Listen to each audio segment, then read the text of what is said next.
Okay. Good evening, everybody. I'm Don Folder. Whoa, this PA is weird.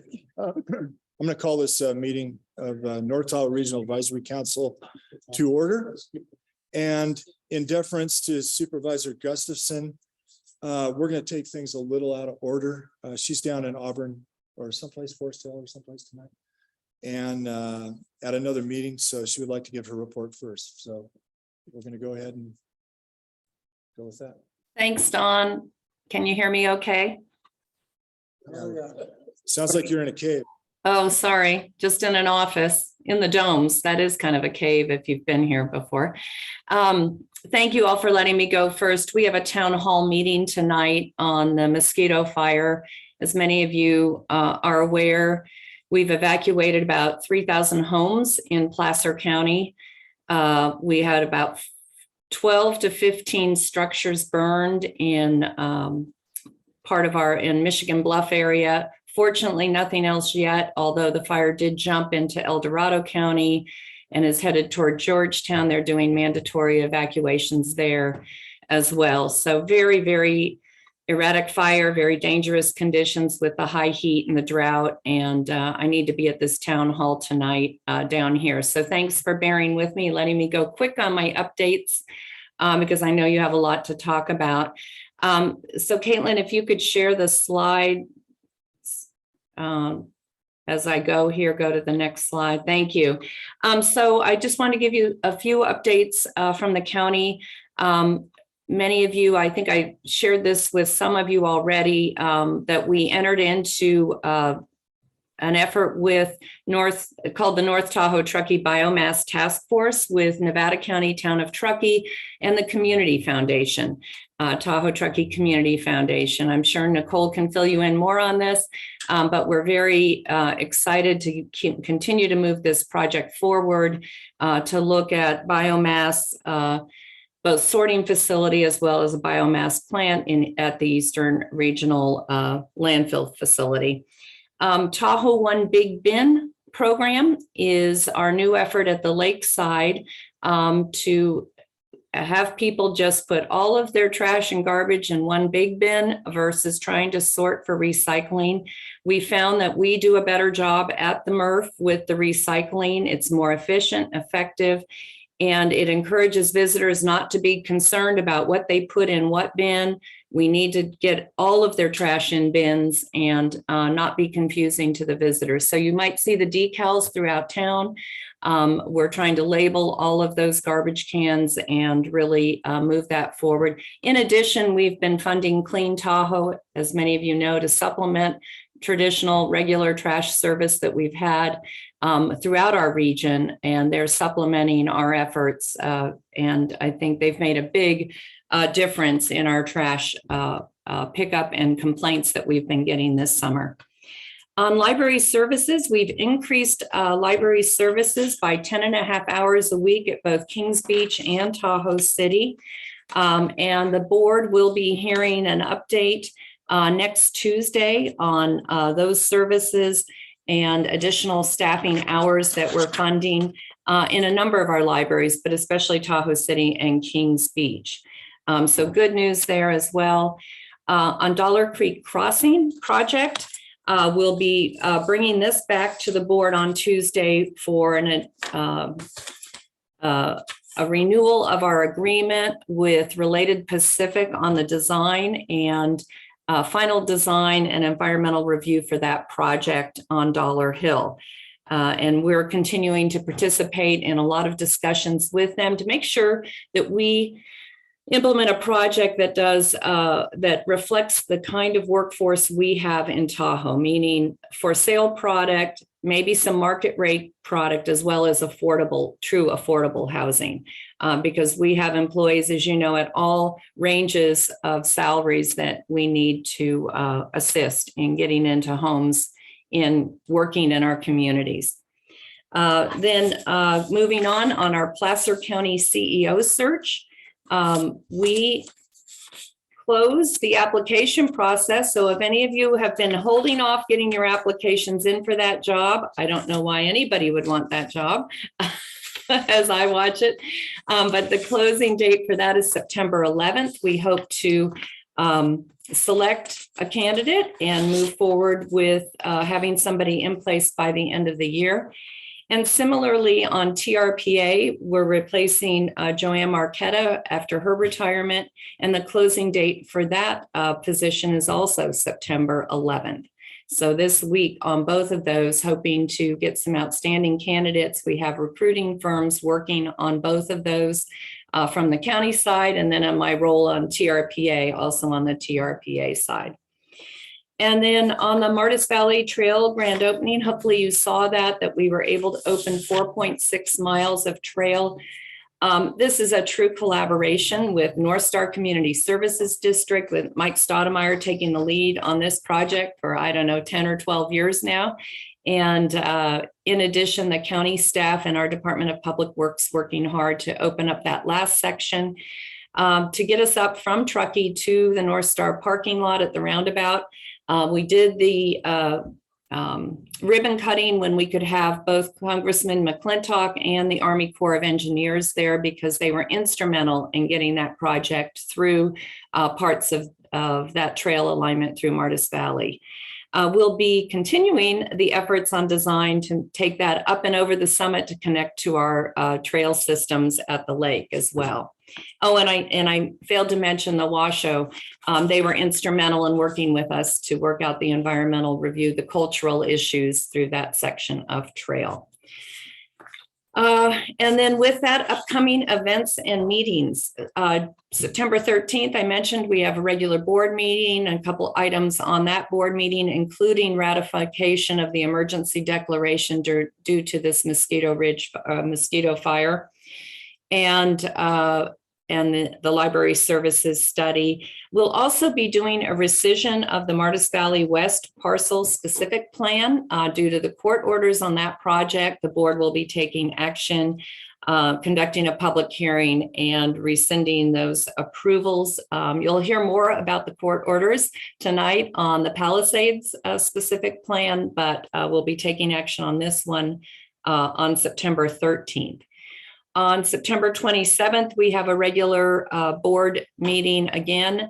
There we will be having a workshop with our HHS program overview and update, our Hopkins Village project, and our annual housing report and work program on our housing efforts throughout the county on September 27th. September 22nd, the Planning Commission will be meeting in Tahoe and getting a workshop on our Tahoe Basin Area Plan and a TRPA presentation, so that all the commissioners come up to speed on the issues and constraints within the Tahoe Basin as our collaboration and responsibilities with TRPA. And then finally, on October 25th, we'll be in Tahoe for our quarterly Tahoe meeting. And at that meeting, we'll be talking about the rescission of the Palisades specific plan and entitlements. So that's all. I'm happy to answer questions. I'm sorry to rush through this so quickly. The town hall starts in about half an hour, and I need to get across town into Auburn to downtown Auburn to attend that. So any questions, Dawn? Anybody have any questions? And for the members on here in the Mac, we have to be green on the mics to be picked up for Zoom. Any questions? Anybody? I think that's good. Thanks, Cindy. Hey, I'm sorry I'm not there tonight with you in person. I intended to be, but need to be here to help the folks down here. So thank you very much. Sounds good. Thank you. Bye. Pardon me? Oh, okay, great. Cool. So we'll get back to the agenda now, and we'll go to MAC member introductions. And again, the tech guys are in the back. If you see a hand goes up, that means that we need to hit our green. I forgot to push the green. So that's kind of how it works with this hybrid situation. Rebecca McFadden, Tahoe City. Nicole Lutzkemuller, Tahoe City. Gene Roeder, North Star. You're on, Russ. Russ Hanson, West Jordan. Megan Shalini, Kings Beach. Gerald Herrick. I live next door to the town of Truckee, but in Placer County. Don Fulda, Alpine Meadows. Okay, great. And Maggie. Hi, everybody. Maggie Stakely, Kings Beach. So it's hard to keep it straight. Okay, do I have a motion for approval of the September 8th agenda? So moved. Seconded. Any discussion?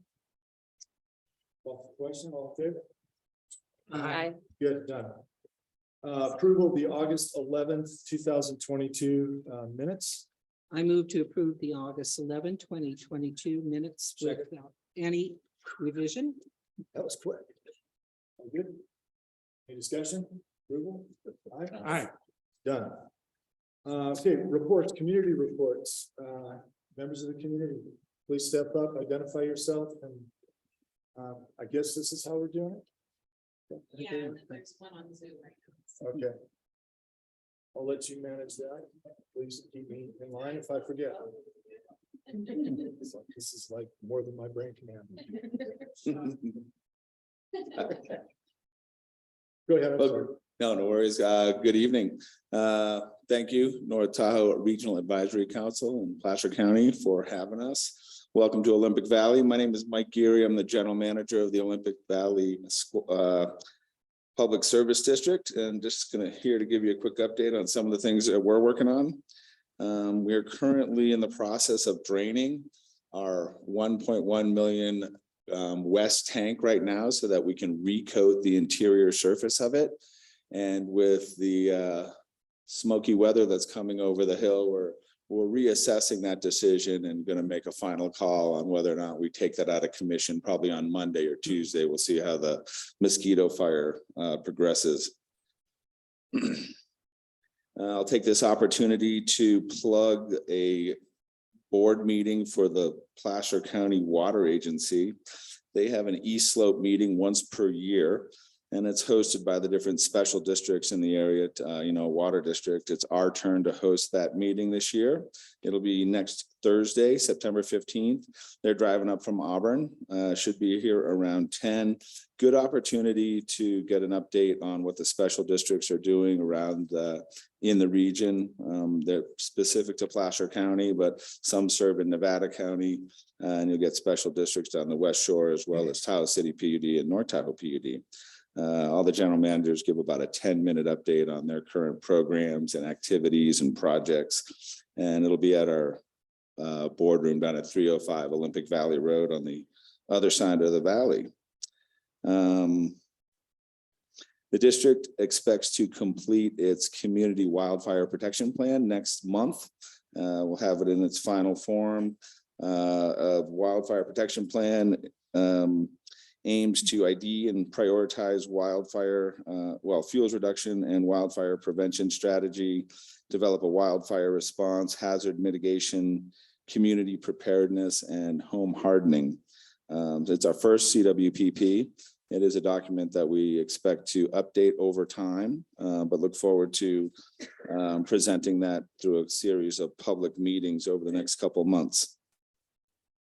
And also share that we are grateful. Our fire department, Olympic Valley Fire Department, received a $540,000 grant from CAL FIRE. Thank you. And that's to do a fuels reduction project on the north ridge of the valley, more towards the east end and the entrance of the valley. We call it OV1, but that's about 120 acres that we'll hire a contractor to do some fuels reduction in.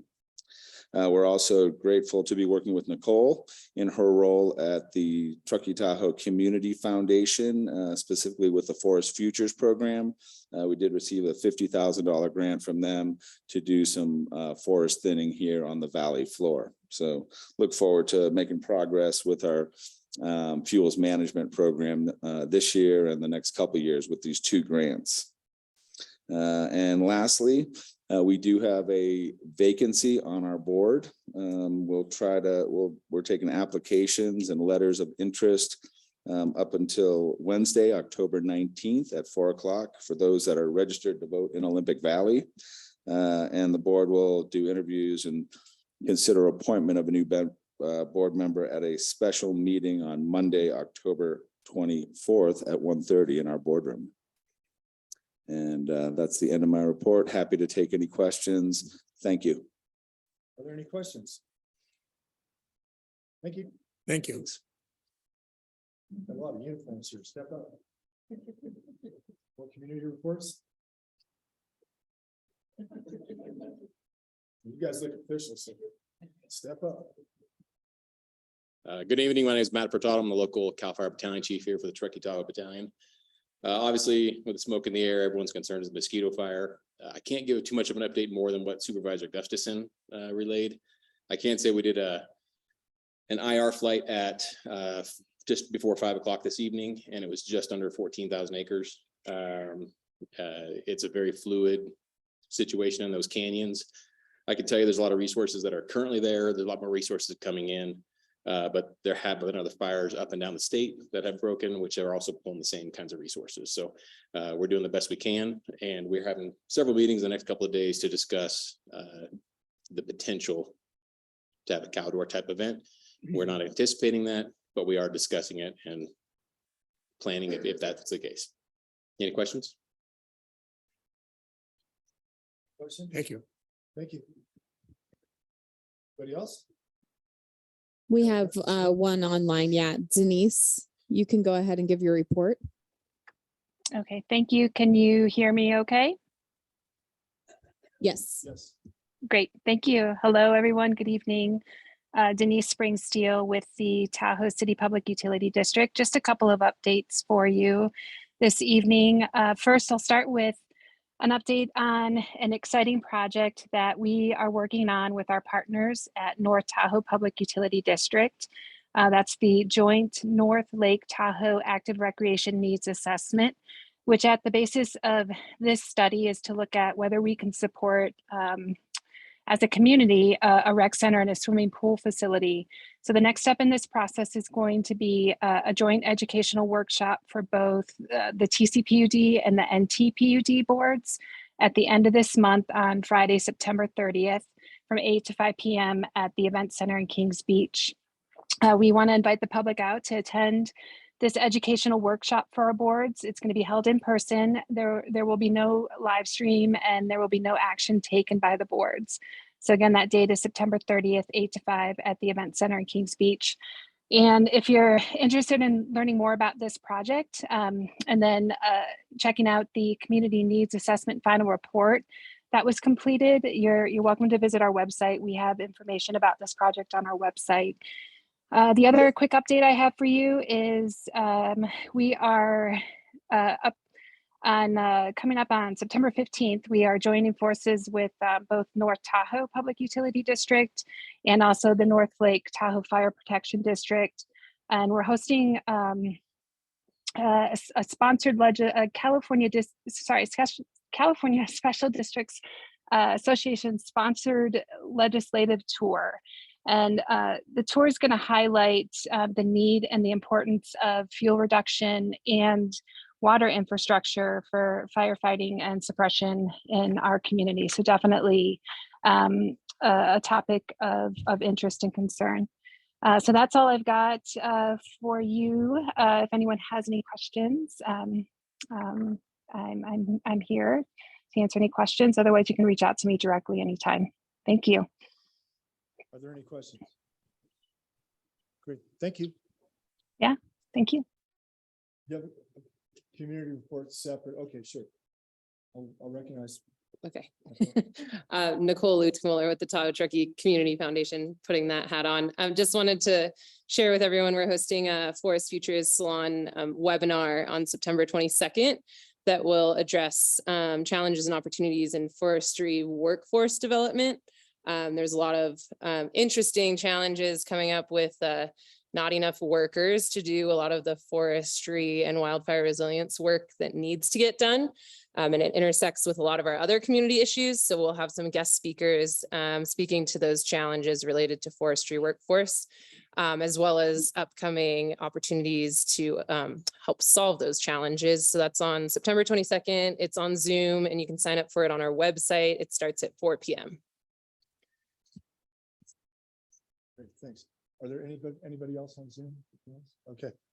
Moving right along then, NTRAC member reports, starting with Rebecca. One thing I have is, a number of people have asked me, are there regulations for defensible space around your house? And what can be done if neighbors are not making any effort to do that? And is it enforceable? And Don, you said it came up in your meeting. So where do I find that kind of information? I would. In the back? All right. Cindy, Supervisor Gustafson gave a report at our Valley-wide meeting, so I would say through her office, you can direct to, it's fairly straightforward, but there are multiple steps to it and how it works. Thank So you. I would pursue that. Nicole? So I was gonna say, Cindy is correct about that new Martis trail. It's fantastic. She's wrong, though. It took 18 years to do that trail. So we are really hoping the next part of the trail up over the summit, we can do maybe a little bit faster. It's 91 degrees today, so I'm here to say that North Star opens on November 18th. We'll put that in there. Megan? Go. And I'm good too. Nothing from Alpine Meadows. Okay, we will move along now to public comment, and this is for any item from the public that is not on the agenda for the agenda item for tonight. Does anybody have any public comment? Seen a lot of blank stares out there. Guess not. Okay. We'll close that out then. Okay, here, we got a little bit of a dilemma here. Action item, forgot to ask. Does Maggie have a community report? I keep forgetting we got Zoom there. I do not have any report. Maggie, where are you now? Are you on your way over? I'm on 89 approaching the turnoff for Alpine and hope to be there as soon as possible. Great, thank you. The next item on the agenda is selection of chair and vice chair for the upcoming year. I'm at a loss as to how to handle this because typically the vice chair, which is Maggie, can we go ahead? I mean, yeah, she's technically present on Zoom. So if you want to move ahead with that, you can, if Maggie's comfortable with that as she drives up here in a few minutes. Maggie, are you comfortable with I'll, that? I'll qualify that I hope this wasn't a subliminal mistake trying to step down as potentially taking the role as chair, but if you'll still have me despite my daftness today, I will serve as chair, and hopefully whoever is selected as vice chair can take my place until I get there. So, okay. She said yes. Okay. So But who wants to be vice chair is the who would other. like to be vice chair? Do we have any volunteers for vice chair? I'm having a baby in a few months, so I don't think I should take on any responsibility. Because I might be absent at a couple Somebody's gotta meetings. step up here. So Who's it gonna be? Russ, come on. Russ will do it. Okay, December 3rd. so I think to make this street legal, we need a motion. I'd like to nominate Maggie Steagley as new chair. I'd also like to suggest that we have the chair run through 2023 rather than just do a meeting or two and then we do it again in January. And then Russ Hanson serve as the vice chair. Thank We have you. a second. Is there any discussion on that? Call for the question. All in favor? Aye. Done. Hi. Maggie, since you're in your car and you're almost here, but not here, and we have a room full of people and people on Zoom, is it okay if I just introduce this? I can't do that? I can. Okay, what I'd like to do is I'll take 10 minutes. Okay, then I'll go ahead and handle I just want to play by the rules, dude. And it's like, okay. We have an information item tonight. Palisades. Hey, Don, could I just stop you just for a second? Just one more thing. So I just want to acknowledge that Mr. Fulda here has almost done 3 years in the chair. And so I think I just speak for the entire NTRAC when we say we really appreciate what you've done, your patience with all of us and with everything that's been going on, and his willingness to just keep carrying on and carrying on. And plus his very insightful comments based on his training and background. This has just been fantastic, and we would have liked to have kept you on for 2023, but he really was very clear that that's not going to happen. But thank you very much, Don. Really appreciate it. Thank you very much. Happy to serve. I think before we get into this information item, I feel that if any of us have conflicts, we should probably state them just to get them out there.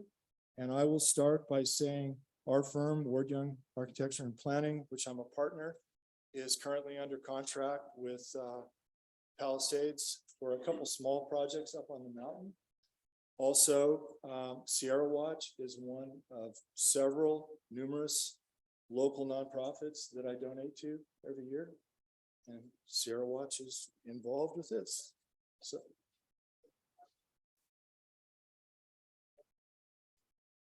we're doing small projects for a couple small projects for Palisades. So I just want to get that out there. So anybody else? All good. Okay. Don, can you talk closer to the mic, please? Because Sorry. people on Zoom can't hear as well. Crazy stuff. Thank you. Okay, ground rules. Here's how we're going to run this tonight. This is in keeping with our rules. First, the presenters will give their entire presentation, no interruptions, questions, or anything else until the presentation is complete. When the presenter or presenters are finished, we'll come back to NTRAC and we will ask questions. Then we'll open it up to public comment for up to 3 minutes. Ask the question, we'll have the presenters or the county answer the question to try to be, responsive and keep it moving. No calling out of order, no screaming and doing whatever. After the public is finished, we'll come back. We might have additional questions and we will probably invariably will have follow-up questions and then sharing our thoughts and viewpoints. So with that, I'm going to turn it over to the presenters, the county. I'm just gonna note really quick, we're gonna do public comment for people in the room first, and then from there, we'll take public comment on Zoom. So if the Zoom, people who are in Zoom want to have public comment, they can raise their hand and I can have them unmute their mic. We also have a Q&A icon up, and they can also ask their questions that way, and I can ask them for them as well. Is the chat going to be open as well? It's just the Q&A right now. We have Q&A, no chat. Yeah. fine. Mhm. Great. Turn it over to the presenter team. Thank you. Good evening. Thank you, NTRAC, for coming to the Valley tonight and having me present this item to you. I know pretty much everybody on the NTRAC. I think there's maybe 1 or 2 new faces, but nice to be here before you again. My name is Alex Fish. I'm with the Placer County Planning Services Division. I'll go through just some brief introductions. I'll kind of run through a quick overview of the presentation I'm going to provide. There is going to be a second part of that presentation that will be handled by our county council. And then as Mr. Fulda said, we'll open it up to the Q&A for the RAC. So with that, joining me tonight is our recently hired agency director, David Kwong. Also have Patrick Dobbs over here. Patrick is a senior planner. It's going to be working with me on the project, and ultimately we'll be running the project on the day-to-day basis. I think pretty much everybody here knows Dee Byrne, the president of Palisades Tahoe. And then next to Dee is Jason Hansford, the vice president of development of Altera Mountain Company. Also online, but not visible at this moment, are our county council, Clayton Cook, supervising deputy county council, and transportation engineer, Katie Jackson. So they'll be joining us as well. So with that, as noted, I am here to provide an overview of the formerly known as Village at Squaw Valley Specific Plan. Henceforth, moving forward, will be known as the Village at Palisades Specific Plan Project. I'm going to run through a short PowerPoint presentation to orient everyone on just the basic background of what the specific plan is and the process that the county undertook beginning in 2011 through 2016 to process that entitlement, provide some current status as to where we are right now, because there has been litigation on the project. That litigation has been resolved. There's a decision out of the appellate court. And then I will be talking a little bit about the effort to address the appellate court's issues. From there, we will turn it over to our counsel for a brief presentation on what the decisions of the appellate court was and what that means for the process. So with that, I'm gonna get started. Obviously, we all know where we're at. Right now, I'm gonna use the laser pointer. We're right here in this little space here. The project area in total is mostly made up, as you see here, of about an 85-acre portion of the resort base area. Starting obviously with the Polson's development of the property in, I think, 1948, and then really gaining some momentum in 1959 and 60 as Alex Cushing joined in, bringing the 60 Winter Olympic Games here. And now we have this, this resort base area. So this is what I would term as in some regards a redevelopment project of the resort base area. And we'll get into a little description of what that means. The project also includes this 8.8 acre parcel that's out near the entrance to the valley, directly across from the Olympic Valley Public Service District offices as you're driving in. So that parcel will be in service of some of the functions, or would be in service of some of the functions of the specific plan if it is reapproved. This is a graphic showing the existing land use designations as they exist currently under the Squaw Valley General Plan Land Use Ordinance. That is a community plan document that does include zoning that governs this valley. It's a little bit unique in that regard. Most community plans are just goal and policy documents. This one also has some implementing zoning. And so the colors that you see here are the different land use designations that currently make up the specific plan area and the surroundings. This area in pale green, forest recreation, we have conservation preserve. Those are resource-based land uses. Primarily what you see here, obviously in the red, is what's called village commercial. And that allows for basically development of resort serving amenities from, hotels and ski operations and retail uses, commercial uses, things of that nature. In the purple here is heavy commercial. That's where the mountain operations are, right outside here. That includes some of the maintenance buildings, including the snowmaking. We also have this, what's known as HDR 25 or high density residential. That 25 is an identifier of a bedroom density per acre. Same thing with this HDR 10. So that's what the balance of the existing plan area is made up of. Out here at the entrance to the valley is the entrance commercial area. That's this red zoning that has some pretty similar characteristics to the village commercial as far as its overall land use allowances, albeit at a less intense level. And then again, residential with this HDR 20 bedrooms per acre, kind of a unique way to measure that. So this is, again, out of the specific plan, just a screen snip of a graphic of the plan that was approved.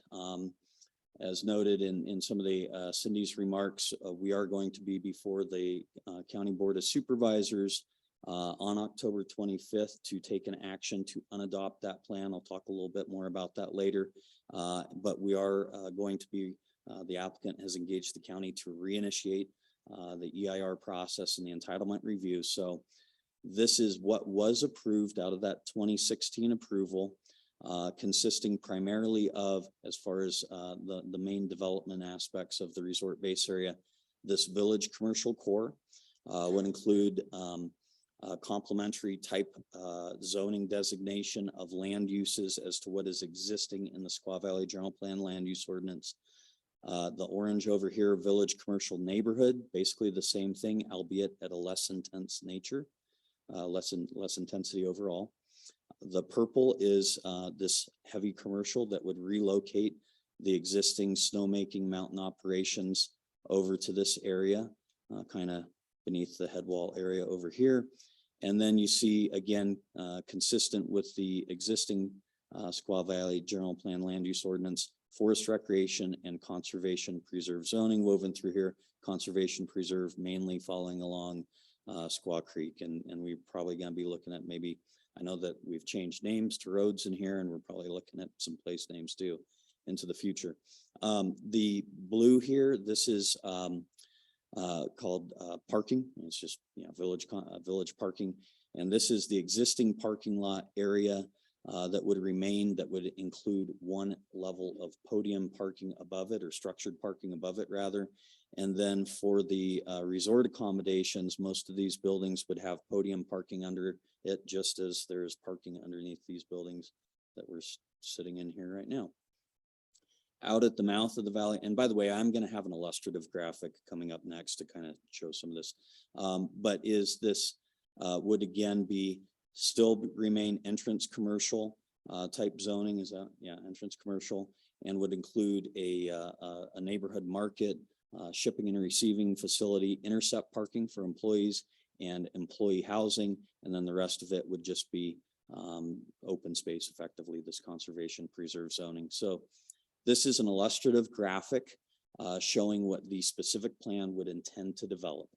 So again, the main village commercial core area, the village commercial neighborhoods, including a lot of this, hotel condominium type project, but also timeshare type product. And then the parking, structured parking, the east parcel out here with the intercept parking, which would also include one level of structured over surface, the market, some employee housing, and then a shipping and receiving to intercept large vehicles coming into the valley so that they could then be, the remaining goods could be transported in smaller vehicles coming in the rest of the way. I'm going to go into a little bit more detail than I did last night. I probably could have spent a little bit more time here, but in this instance, I know we don't have as much familiarity with some of the folks here. So I will touch on a couple of things, some of the things that the project would do if it was to be approved and built. This trapezoidal channel, this was channelized by the Army Corps of Engineers in in preparation for the 1960 Winter Olympics. And there's been a lot of, legacy environmental impacts associated with that. I won't get into that because that's a pretty big discussion. But there's a policy structure in the existing community plan that says that, some major redevelopment should have to fix that. And so that was one of the things that we worked to incorporate into the project. This gets widened out. There's riffles and oxbows and things like that, not full oxbows, but some meanders in there and log cribbing, stuff like that, that would help to slow down and dissipate the energy, because that's the main issue, is there's a lot of energy flowing through there, and that causes problems out here in the meadow. And then there's an historic channel here that's been put in a large culvert called the Olympic Channel. And that was previously, before the Olympics, was wetlands, and that area would be restored to again improve the functionality of that stormwater capture, aquifer infiltration, things like that. And then, of course, there is a fire station that the project would be required to construct. They would have to dedicate the land, design, fund, construct, staff equip the fire station. I believe that the map that records the 300th unit so this project is proposed at 850 units, 1,493 bedrooms, plus project serving commercial land uses. Out here at the east parcel, as I mentioned, the structured parking, little community market, maybe 5,000 square feet, would have some grocery services for those employees. Those are largely going to be the J1 visa type, or would be the J1 visa type employees. And then up to approximately 201 new employee beds and 99 replacement beds. Realistically, I think the limit on the east parcel is about 250 beds of largely dormitory housing for those employees that are younger and traveling and here on a temporary work visa, who would be transported back and forth and provided other services. So that is a little bit close-up graphic of what that might look like. And these, by the way, this specific plan is down to a very specific level of detail. So when I say what it might look like schematically, that's pretty much it. So obviously a lot of ground to cover here. This is a big complex process, and I know I'm throwing a lot of information at you. We'll get a chance to talk about that, but I did want to just take an opportunity here to go through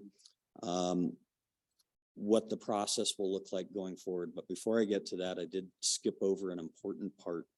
So we initiated this process, the project proponent initiated this process with Placer County in December 2011. And at that time, the application to the county was really just the specific plan application. The specific plan itself hadn't been developed yet. So there was a pretty long development period that the county undertook and the applicant undertook. And there was a lot of, public process with that that led through maybe 4 or 5 iterations of that specific plan. And the county prepared a draft EIR for that plan. I believe we circulated that in 2015 for the public review, got the comments, then went and prepared the final EIR, made final adjustments to the plan. The applicant did in coordination with the county to adjust to those some of those comments that we got and make refinements. And then the project was presented ultimately to the Planning Commission and Board of Supervisors for decision. The project was ultimately approved by the Board of Supervisors, and so that project was litigated by Sierra Watch. Clayton Cook, our counsel, is going to go over that. There were 2 lawsuits. One was a California Environmental Quality Act lawsuit challenging the adequacy of the environmental review. The other was a Brown Act lawsuit because there was a technical issue with the one aspect of the hearing process that was challenged. So I'll let Clayton go over that. But with that, so where are we now today? The appellate court decision was made in August of 21. In September of 21, the applicant engaged the county to reinitiate the environmental review to fix the defects or to address the defects that the court identified. Again, Clayton's going to go over those issues. And so that process has been underway. There was a pause at a period, but we're at a point now where the writ has been finally entered because we knew the decision of the appellate court, but the appellate court remands the trial or the decision back to the superior court to say, you must enter a new judgment, and they give them their marching orders. And so there's a process that has to unfold. That final writ was just finalized about 2 weeks ago. And that final writ determined that the county must unadopt the project and decertify the EIR. So this is kind of where we're starting back at the, maybe not back at the 0 point, but we've got to reinitiate that process. Thus, we're here before you to give you some information on that. So October 25th, there will be a hearing before the Board of Supervisors for that action. That will be a Tahoe hearing, as Supervisor Gustafson said. Now I get to where we are. Basically, we are going to be receiving a new project application from the applicant to undertake that specific plan review process and the entitlement review process. The entitlements are, if you will, those are the land use approvals that, if they are granted, would allow the project to be undertaken. So those primarily consist of a series of amendments to the Squaw Valley General Plan Land Use Ordinance to incorporate the specific plan, the adoption of the specific plan, approval of a development agreement, and then approval of a zoning code. The development agreement, by the way, functions very similar to like conditions of approval for a tentative map, but it's more of a legal binding document where the county and the applicant can agree to things that are above and beyond things that might be nexus driven as far as impacts that they're directly corollary is what that means. So we can ask for things, for example, things that I highlighted in the overview: a fire station, stream restoration, employee housing, things that you really want to lock down. So and have certainty for. So we're at this point right now, almost, where after that action on the 25th, we'll be reinitiating that review. The county's internal process is that it goes through a development review committee review. The DRC, if you will, is led by the planning division, but also includes all of the other divisions that would have a hand in reviewing the project. On something like this, we also pull in what we call responsible agencies. The Public Service District would be a responsible agency because they provide so many services to the project and would actually have some of their own approvals for the project. We will be reviewing the project for completeness. And during that period of time, we would typically come here for an information item. and the applicant would present their project. Because of some of the unique aspects of this process with the court decision and all that, we're here now to kind of reset and let everybody know where we are in the process. But I do anticipate that certainly for the Olympic Valley MAC, we will probably be undertaking some additional outreach and updates. As we're doing that and the DRC is reviewing the project for completeness, the DRC is typically going to ask for some additional information, and we might ask for some technical clarifications on things, get some comments back to the applicant. Once they respond to us and we determine an application is complete, we can prepare the full environmental analysis. We have initiated that. Largely, it's setting up the framework for addressing the appellate court decisions, which are somewhat technical in nature. Once that environmental analysis is done, we will then circulate that in accordance with the requirements of CEQA, California Environmental Quality Act, for a 45-day public review. Clayton's going to cover some of the technical issues of that. During that period of time, we will be also conducting a hearing before our Planning Commission to receive comments from the public and responsible agencies, organizations, nonprofits, things of that nature. And then we then at that point have to take all those comments, consider if we have adequately done our job. Have we considered all the issues that we need to? Did we consider all the technical issues? And then if needed, make corrections in what's again termed a final EIR and respond to all the comments as well. That's what the final EIR is, largely a response to the comments and any technical clarifications, and then including all the mitigation measures for the project.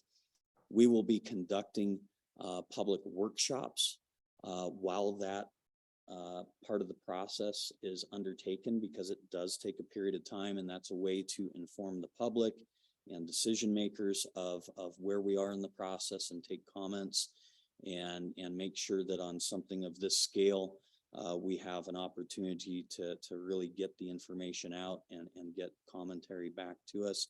At this point, we're really entering, we're kind of getting into what I'll talk about next, which is the entitlement phase. We're kind of transitioning from the EIR preparation, then over into the entitlement phase, where we consider the value of the policy documents, the value of those policy decisions with respect to its conformity to existing general plan, goal, and policy structure, how it fits into the setting, how it interacts with adjoining land uses and neighborhoods, things of that nature.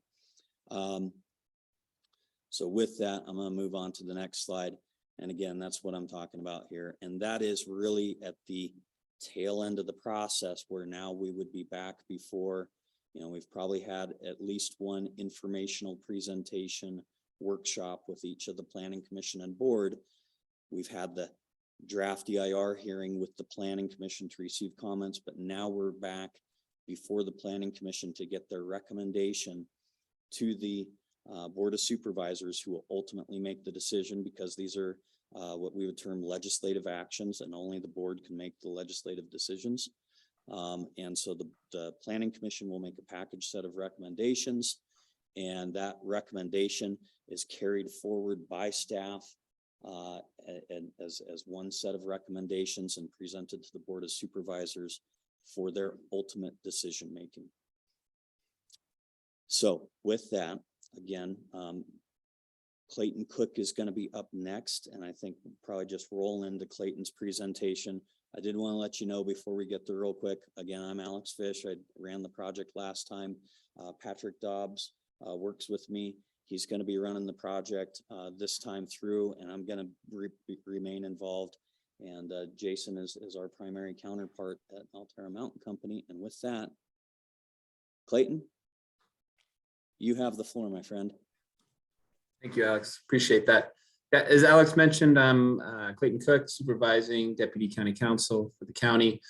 And as Alex noted, I will be talking about the lawsuits and next steps. Alex did cover a bit of the next steps, so I'll just supplement a little bit on that. To start off with, I think, well, after the project was approved in that November of 2016 timeframe, we received a lawsuit on CEQA grounds, California Environmental Quality Act.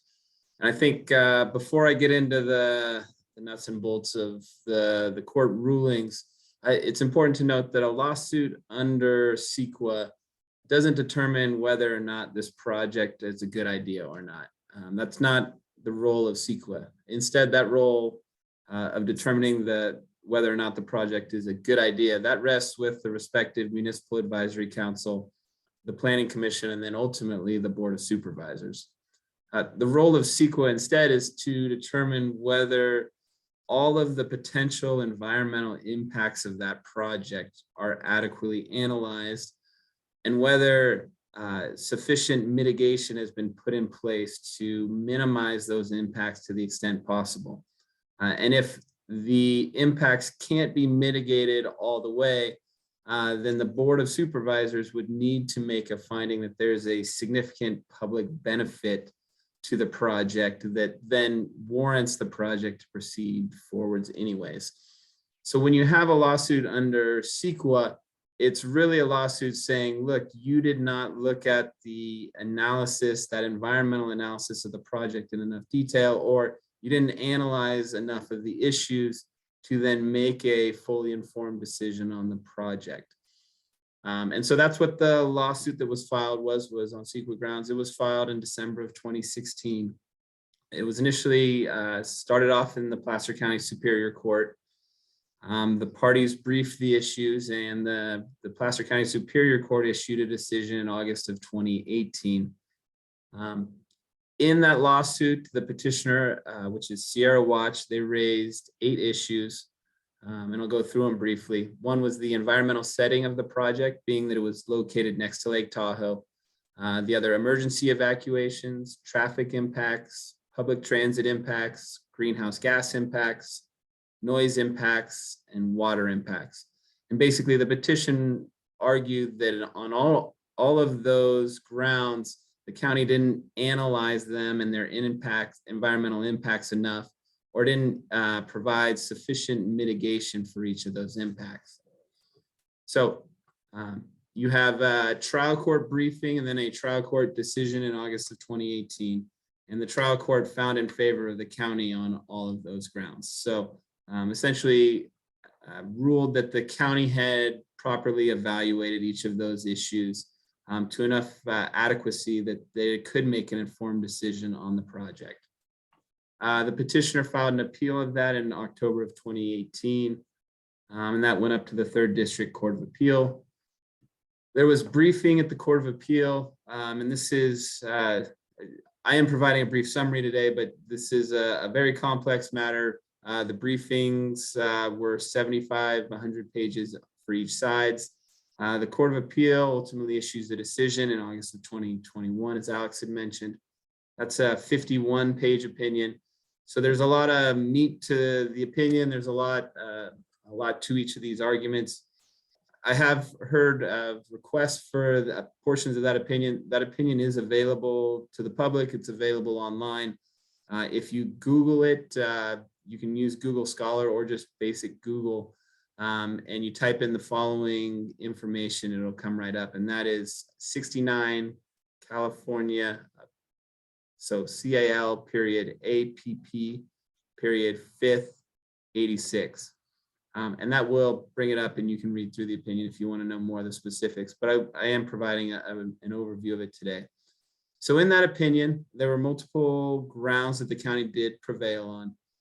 In specific, the discussion of air quality and climate change impacts and the county's mitigation for those. Also, the county's decision not to recirculate the EIR based on that air quality altered emissions analysis that happened through the course of the county's review. The court also held that the traffic mitigation measures imposed by the county for traffic impacts were adequate, and that 7 of the 8 arguments raised by petitioner on wildfire impacts were properly analyzed by the county. So those are the areas that the county prevailed on. There were multiple areas that the county did not prevail on, and I'm going to go through those. They're grouped into 4 main categories, and I'll go through them briefly. The first one is discussion of Lake Tahoe's water quality. And the court basically held that because this project would result in more trips inside the Tahoe Basin, that those trips potentially had an impact on the clarity of Lake Tahoe. So on this issue, the county did actually look into it. They provided some analysis. The county's analysis occurred not after the draft EIR and the final EIR, but in response to comments that came up after the final EIR. And the court held that basically that was too late in the process to have evaluated those issues. And part of the reason that it waited till that long to come up with it is that at the time, there wasn't a real clear connection between vehicle travel into the basin and lake clarity, a direct connection between the two. But that is something that the applicant in the county will be looking at and evaluating and providing a more comprehensive analysis for as this project goes forward and comes back. One of the other items, discussion of wildfire impacts. I mentioned a little bit ago that 7 of the 8 areas the county prevailed on. The one it didn't had to do with estimated evacuation times. And the reason for that is in the county's analysis, it indicated that traffic control would be provided by emergency responders. There was a letter in response to the project proposal by the fire chief that stated any public safety personnel would be tasked with higher priority tasks in the event of an emergency. And the court said, if in fact the public safety personnel were going to be allocated elsewhere, they wouldn't be assisting with traffic control and assisting with evacuation. In reality, the fire chief's letter was referencing fire department employees, and traffic control would be performed by the sheriff's office. And so this is it's more of an area of clarification that needs to be put in the record, but something that the county will be doing as it moves forward. The next area was noise impacts.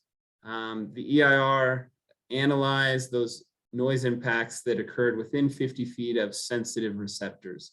And sensitive receptors are anywhere that people might be, schools, residences, those kinds of things.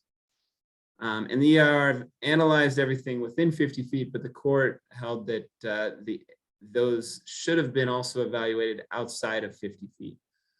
So that area beyond 50 feet. And the methodology or the reasoning why the county only evaluated the first 50 feet is because the noise impacts would be the most impactful in those areas closer to where the noise was occurring, and that as you move further away from it, then the noise would be less. So if you didn't have an issue close, you wouldn't have one further away. Similarly, if you had an issue close and you mitigated for it, you imposed measures that would reduce it, those measures would also be effective further out beyond the project. But that is an area that the county will also be looking at and explaining further and analyzing further. One more with respect to noise impacts. There was a mitigation measure for construction noise that required construction operations and techniques to be replaced with quieter procedures where feasible. And the court looked at that mitigation measure and held that it really was a bit too vague because it didn't have specific noise reducing measures. It didn't have specificity as to how much the noise should be reduced and what those procedures would be. So the court said that was too vague to be effective and it needed more specificity. And the last of the 4 main grounds has to do with transit impacts, specifically one of the mitigation measures that had to do with transit. There was a mitigation measure included in the EIR that required fair share funding for TART or formation of a community service or county service area or community facilities district to fund the cost of increased transit services. And the court held that mitigation measure needed more specifics to it as well. It needed to explain how much money was going to be spent, where that money would go, how that would assist with transit specifically. And so that's the last area that needs to be cleaned up to move forward. So you have the court issuance of these opinions, and then I'll just briefly touch on next steps, although Alex covered a lot of them. The Court of Appeal issued an opinion that sends it back to the trial court to then issue the writ or the judgment on it. Once that judgment's issued, and that judgment was issued and provided to the county 2 weeks ago, then the county has to move forward with taking action on that judgment. And the judgment requires that the county rescind the project approvals. So Alex had mentioned it before, that the approvals consist of that specific plan, the Squaw Valley now Palisades specific plan, development standards and design guidelines for each of the buildings occurring within the specific plan. There was also an amendment to land use designations. There was a rezone of certain parcels. There was a large lot subdivision map, development agreement, and a water supply assessment. So when you have a CEQA lawsuit that finds against the county on any basis, what happens at the court level is the court just basically rescinds all of or requires rescission of all of the approvals that may have been related to that. So basically the entire project gets rescinded until you fix those issues. So going forward, October 25th, the County Board of Supervisors will receive a request from staff to rescind those approvals. And once it does, once those approvals are rescinded, assuming the board takes that action, then the county would go back and reanalyze those issues that the Court of Appeal said the county needed to look at. So those 4 issues, which the county and the applicant are currently working on, we will take a look at all of those and clarify, add additional analysis where needed. And then that would be resubmitted with the project to the County Board of Supervisors to then determine whether or not the project makes sense and should be approved. So that's the dynamics. And then Alex did talk about kind of the process for that project approval as we go through it. So yeah, I'll turn it back over to Alex or whoever else is next.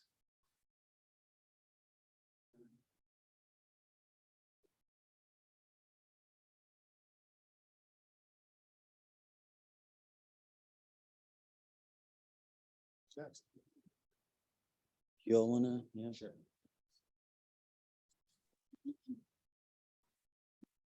Good evening, Chair Maggie. Congratulations, and the other board members as well. Thank you, Alex, for the presentation. Very clear and concise. I know we thought we were coming here to talk about a project. I am Jason Ansford, Vice President of Development for Palisades Tahoe. We remain committed, and we are a community member of this valley and recognize that. We're here to answer any questions in the process or any comments that might come from the public. We look forward to renewing our application and moving forward on the next steps towards seeing the project move forward. Thank you.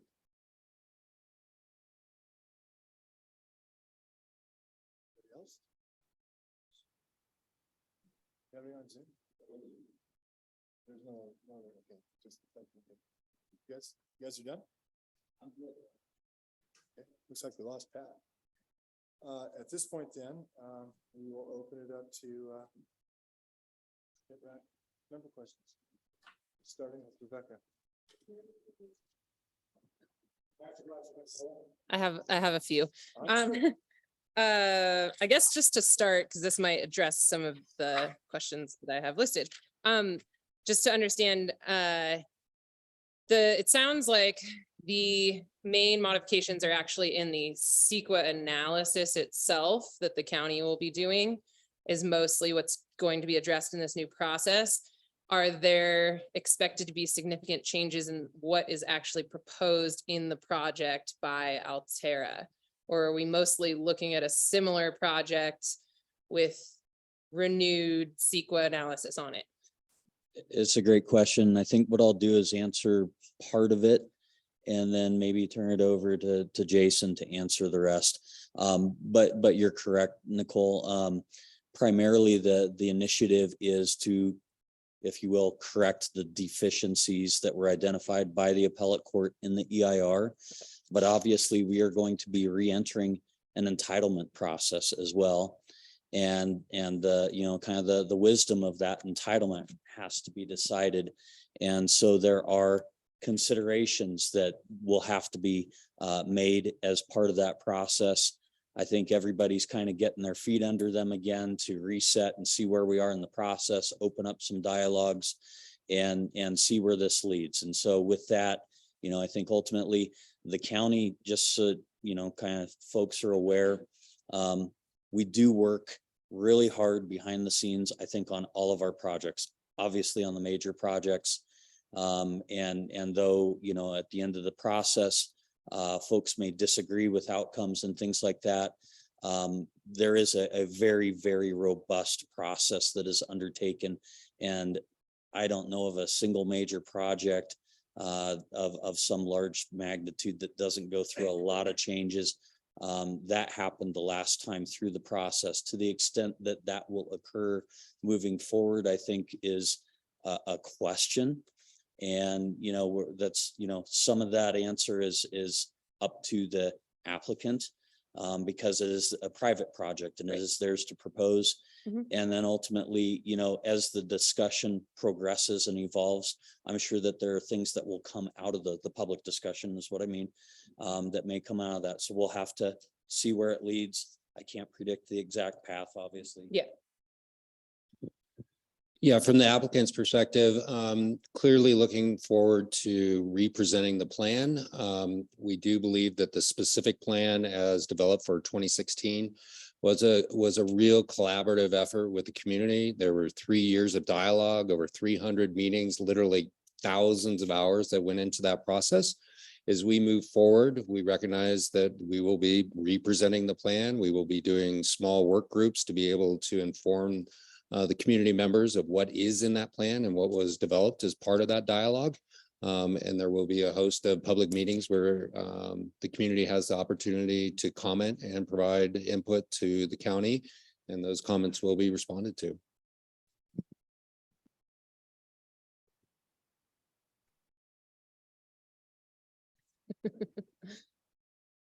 Is that okay? Are you guys, I have another one, but I don't want to cut you off if you had more to say.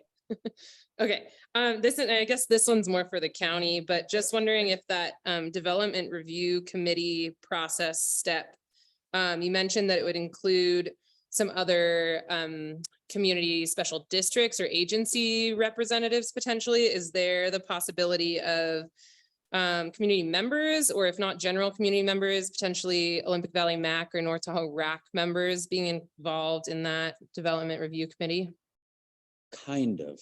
So it is a public entitlement process, meaning that is an open public process. The Development Review Committee is really just county staff.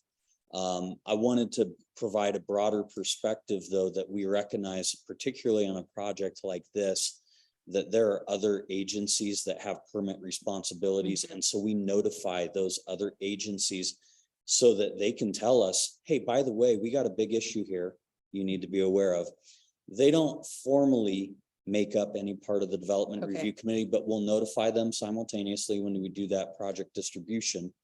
To your second part, no, there's not a process for that because the Development Review Committee is defined by zoning code as consisting of county staff. However, to the extent that people want to be involved in the public process, that information about the application can be requested. We get those requests all the time.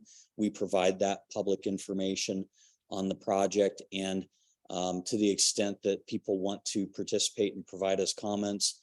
I know, you and I had a lot of discussions, or periodically, at least a few, during the last time. And obviously there are other folks in the room here, and we have meetings and we take written comments, and we have to consider all those things. And certainly during the draft EIR review is one of the main important ones, because that's the environmental analysis.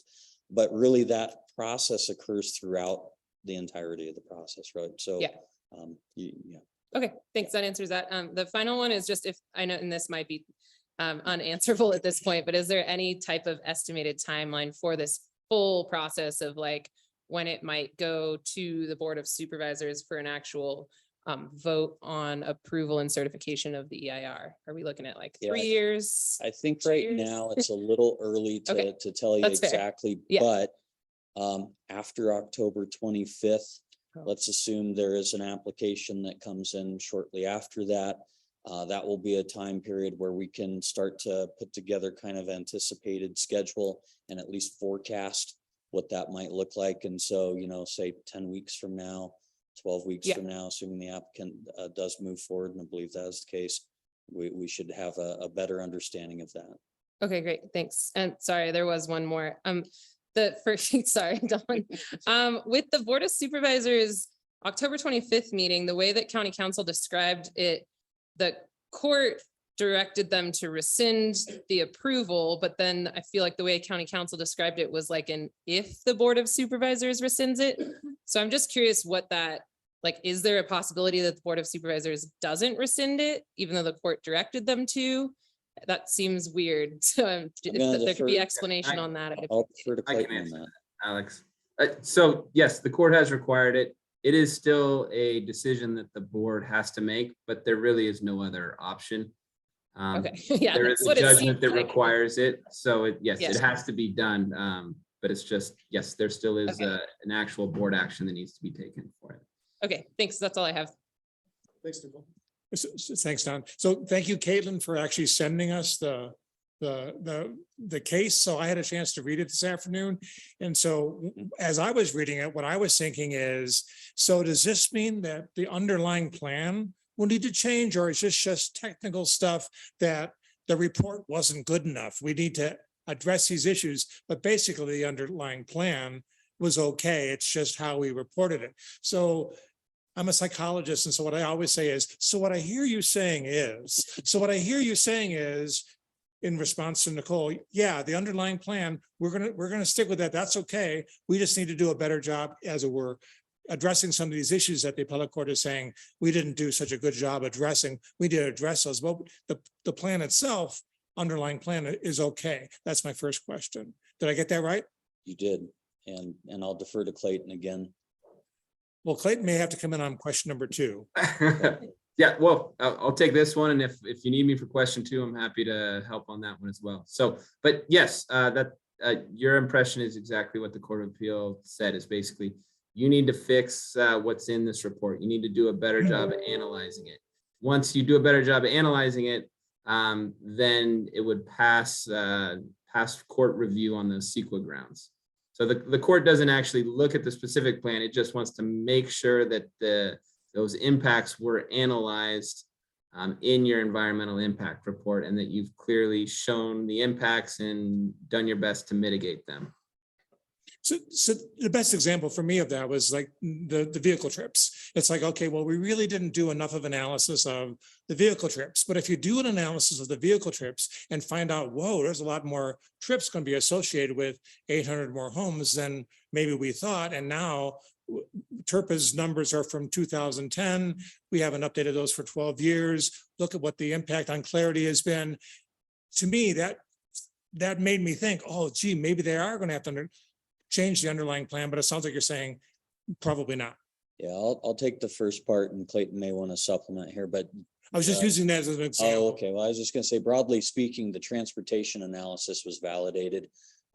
This was a narrow finding based on trips into the basin that have secondary effects that potentially affect lake clarity and other things. And so it's kind of a nuanced issue. It is not directly a transportation issue. Transportation is a surrogate for other impacts that would occur in the basin. Yeah, I was just using that as an Okay, example gotcha. of the fact that when I read it, it made me think, wow, well, maybe if they did a further analysis, they would find out that some things would need to change. But sound like you're saying that's probably not going to happen.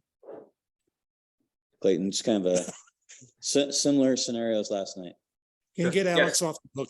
I'm giving a hard time. Yes, no, in fact, those trip numbers were analyzed as part of that original environmental impact report. We have the numbers. We know how many trips were going into the basin, what those amounts were. Those were all included in the report and analyzed. But yes, what Alex said too is correct in that those trips by themselves into the basin that's not an impact by itself, not an environmental impact. Now, when you have cars driving into the basin, that does manifest other impacts. Air quality, greenhouse gases increase. And as the court indicated, you've also got a lake clarity issue that potentially may be connected to it. So the county does need to look at those issues and make sure that they are completely analyzed. The air quality issue, the court looked at and confirmed or affirmed that everything in the county's analysis was proper and good with that. So the trips in is still an issue with respect to this lake clarity, but it's not I guess it's not a question of needing to revise the plan, because we're aware of the number of trips. We analyze the number of trips. It's more about analyzing them with respect to lake clarity and how those number of trips would affect the lake clarity. Does that help? So in other words, basically way back to the beginning when you said, yeah, we're probably not going to have to change the plan. So my second question had to do with how Clayton came and, I shouldn't say scared us, alerted us to how important adhering to the Brown Act is. And you mentioned that was one of the things that the appellate court took a look at, but I hadn't heard anything about that yet. Is that something, can you share a little bit about what happened there and how that gets fixed? Because it seems, I don't know what kind of an error that was or if that's fatal. Yes, happy to do so. And yeah, I should have mentioned it in my initial presentation, but basically the reason I didn't is that the court, so there was a claim of a Brown Act violation, much like the CEQA lawsuit. The county prevailed at the trial court, and then the Court of Appeal took issue with it. On the Brown Act side, the court ruled that the error was nothing that would require rescission of the project approvals. So that's why I didn't bring it up. It doesn't have an impact in terms of kind of moving forward with this project. But just so you have a little background as to the lawsuit and the reason in the court's ruling. The claim was basically that the county had violated the Brown Act, and there were a couple different arguments made, but the one that the Court of Appeal ended up grabbing a hold of and citing as an issue is that there were discussions that occurred between the Attorney General's office and the county and the applicant leading up to that project approval in 2016. And those discussions had to do with payment of an air quality fee through TRPA. And those discussions were occurring up until the eve of trial, literally the day before those discussions were occurring. And what happened is a memo was written to the Board of Supervisors from county staff on the evening before the actual meeting. And it was after 5 o'clock when that email was sent to the Board of Supervisors. At the same time, it was placed in the public file so that the public had access to it. But the Court of Appeal found there was a Brown Act violation because that email was sent after business hours. So although it was placed in the public file, the public didn't have access to it at that time. And so basically the court's ruling was that I guess wasn't full public disclosure of that memo, and that instead for the county to comply with that, it would have needed to wait until 8 a.m. the next morning when the front doors of the county offices opened to have sent that email to the Board of Supervisors. And this was a novel ruling. It was a matter of first impression for the court. So that's part of the reason why the court held that this wasn't something where the project approvals needed to be rescinded. But they did rule that going forward in a declaratory relief matter, that this is something that should be done to comply with the Brown Act. So don't do that again, is what you're saying? Yes. Okay. Thank you. You're welcome. Russ? Okay.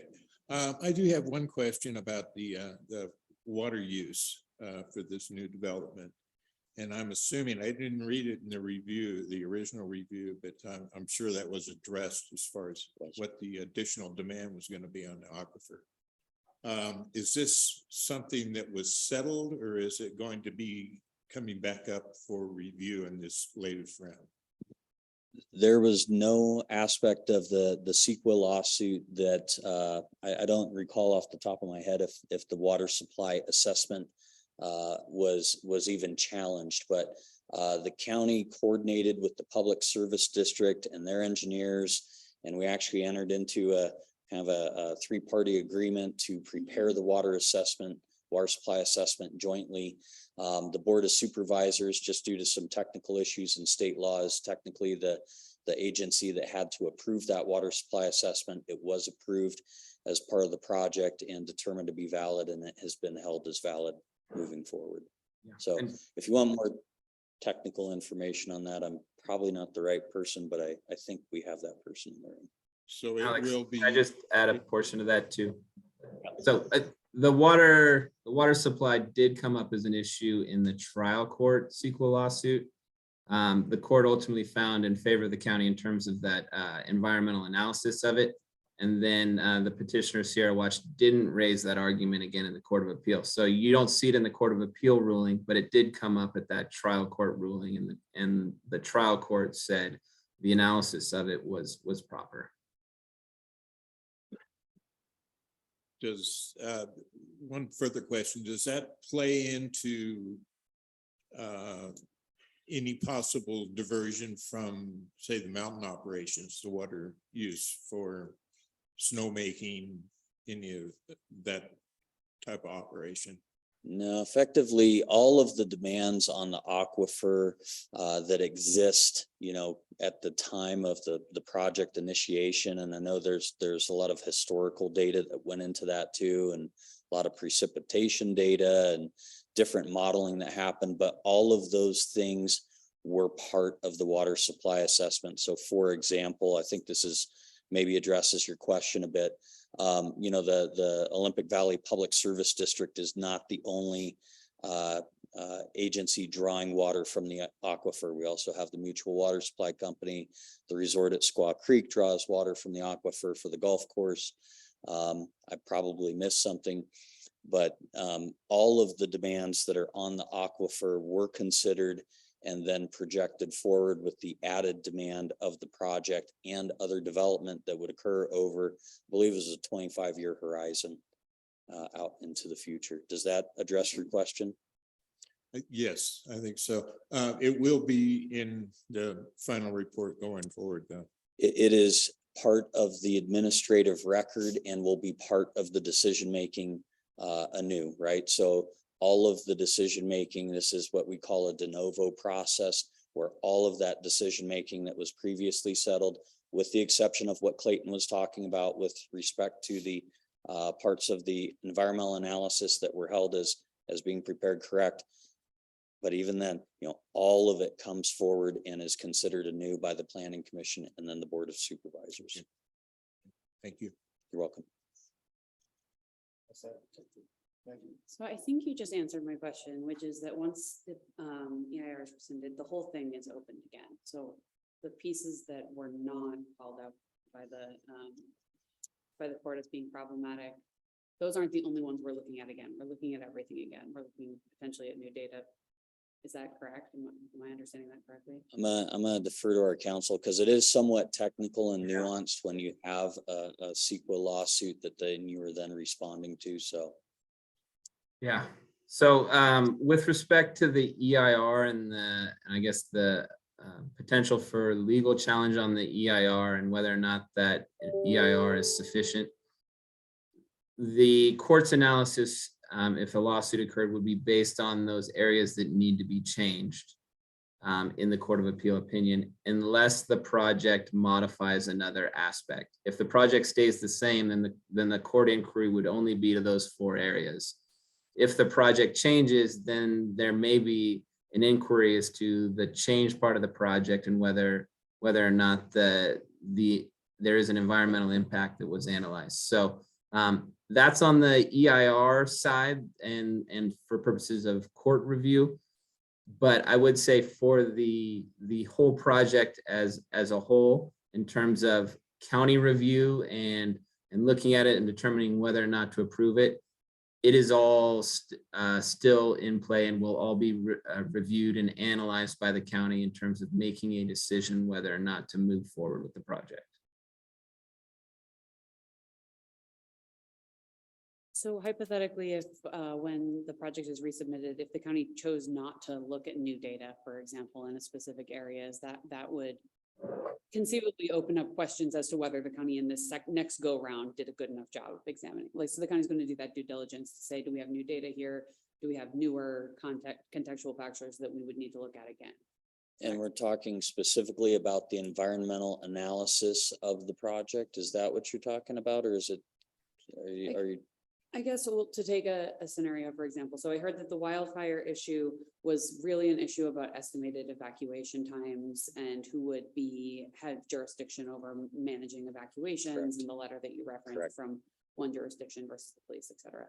So, but since this approval process in 2016, we've obviously had significant numbers of fires across the state. And I would argue that the local context around forest fires is fundamentally different now in 2022 than it is in 2016. But hypothetically,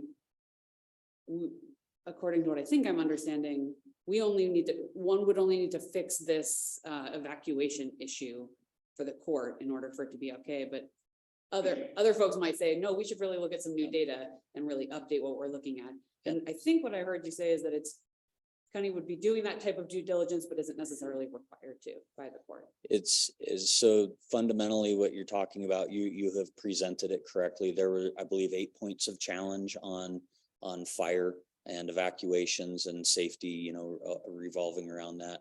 And the court held that the county's analysis was proper and correct and appropriately analyzed those issues, determined mitigations, programmatically addressed them, but for this one issue. I think it's probably something that with something like that and understanding where we're at, just kind of with having a better understanding of fire behavior. We do have a programmatic element of the specific plan that we prepared at our county council. Karen Schwab reminded me today, apparently this was the first time in the state. We kind of did this was an emergency preparedness evacuation plan. That's a programmatic element of the specific plan that works with the Olympic Valley Fire Department's evacuation planning. It actually nests within it. Also with what we call the East Side Operational Plan for Eastern Placer County to programmatically address how do you put all of the resources in place, get the programs in place, the staff assignments, the notification systems, having the project actually participate with what we call our Nixle and Everbridge systems that do the mass notifications, right? Having programmatic information that's in hotel rental contracts and posted in hotel rooms to say, this is what happens in the event of an emergency situation. This is where you will get instructions from, things like that. So we will probably look at something like that again to see, make sure that we've got all the correct data in there. I believe that we do.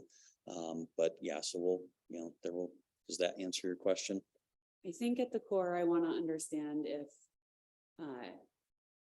we only have to look at the 4 things, or if we will be looking at everything with new data and in light of changing context. The technical answer to that is yes. Just straightforward, right? But this is a process that everybody has an opportunity to participate in that draft EIR comment process that happens. That is, the design of that is really to say anybody can be an expert in something if they have, some information because they live next to something and they view it every day. They might have an understanding of something that's different than has been analyzed. So anybody in the context of CEQA can have expert testimony, expert information to contribute. And we have to take those things into consideration, and kind of it's a way to reflect. Have we really considered everything? Do we have all the data we need? Is there something we might have missed? So that is part of the process. Thanks for the clarification.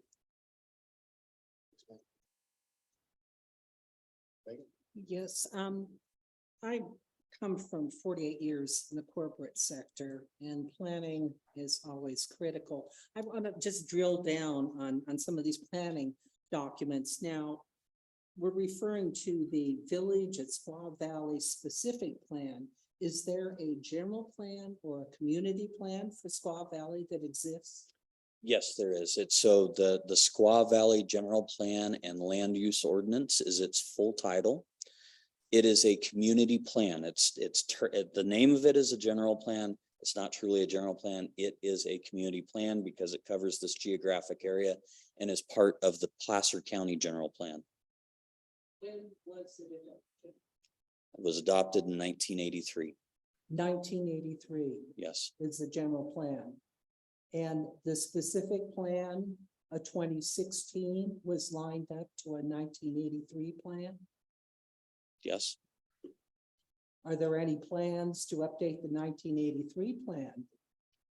Not that I'm aware of, not presently. We are undertaking, maybe in the near future, a Placer County Comprehensive General Plan update. There is a potential that general plan update may include updates to community plans. I don't think that's fully decided at this point. That's just something that is maybe contemplated into the future. 1983, you said. 1983. Another question, Alex, as you mentioned the development review committee at Placer County, does that take a macro view of all the development, Martis, Squaw, Kings Beach, Tahoe City? It does, in fact, because not everything is a macro issue, but there are a lot of things that are macro issues. Transportation, particularly transit, public transportation, greenhouse gases, air quality. These things are inherently, they affect broader areas, right? When you have people coming in from outside the area for visitation, that has other effects. It also can affect emergency services. Typically in emergency services, we are looking at the serving districts, not North Tahoe directly, or, say North Star directly, because they're some distance away. And of course, there are mutual aid laws in place, but that deal with those issues.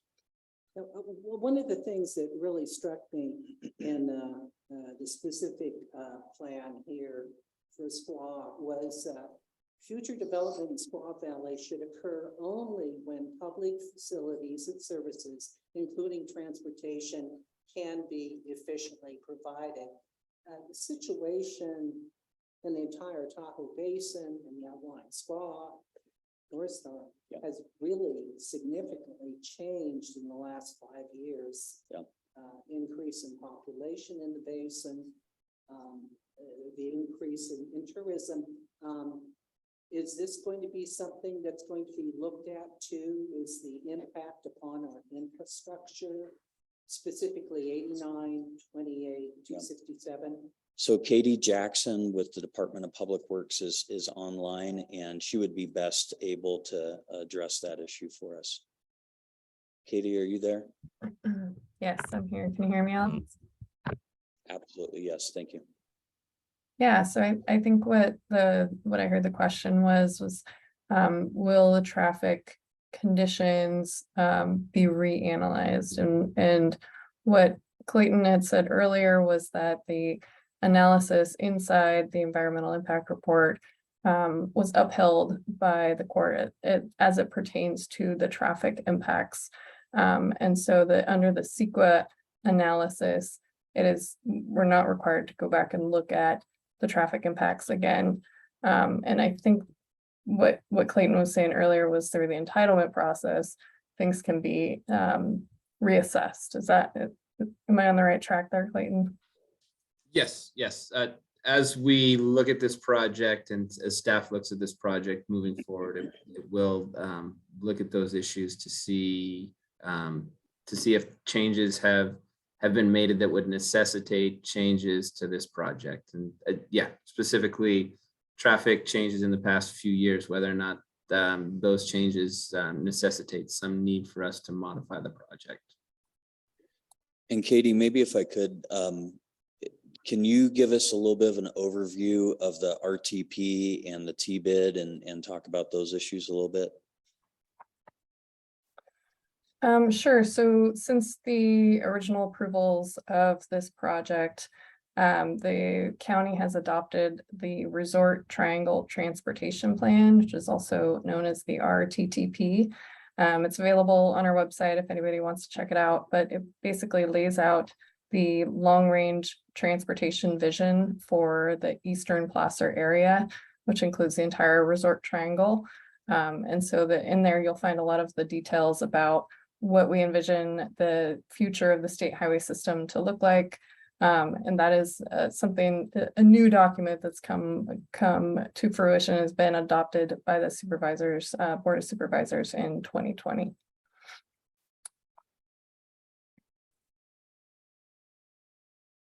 Thank you, Alex. Thank you, Alex. You're welcome.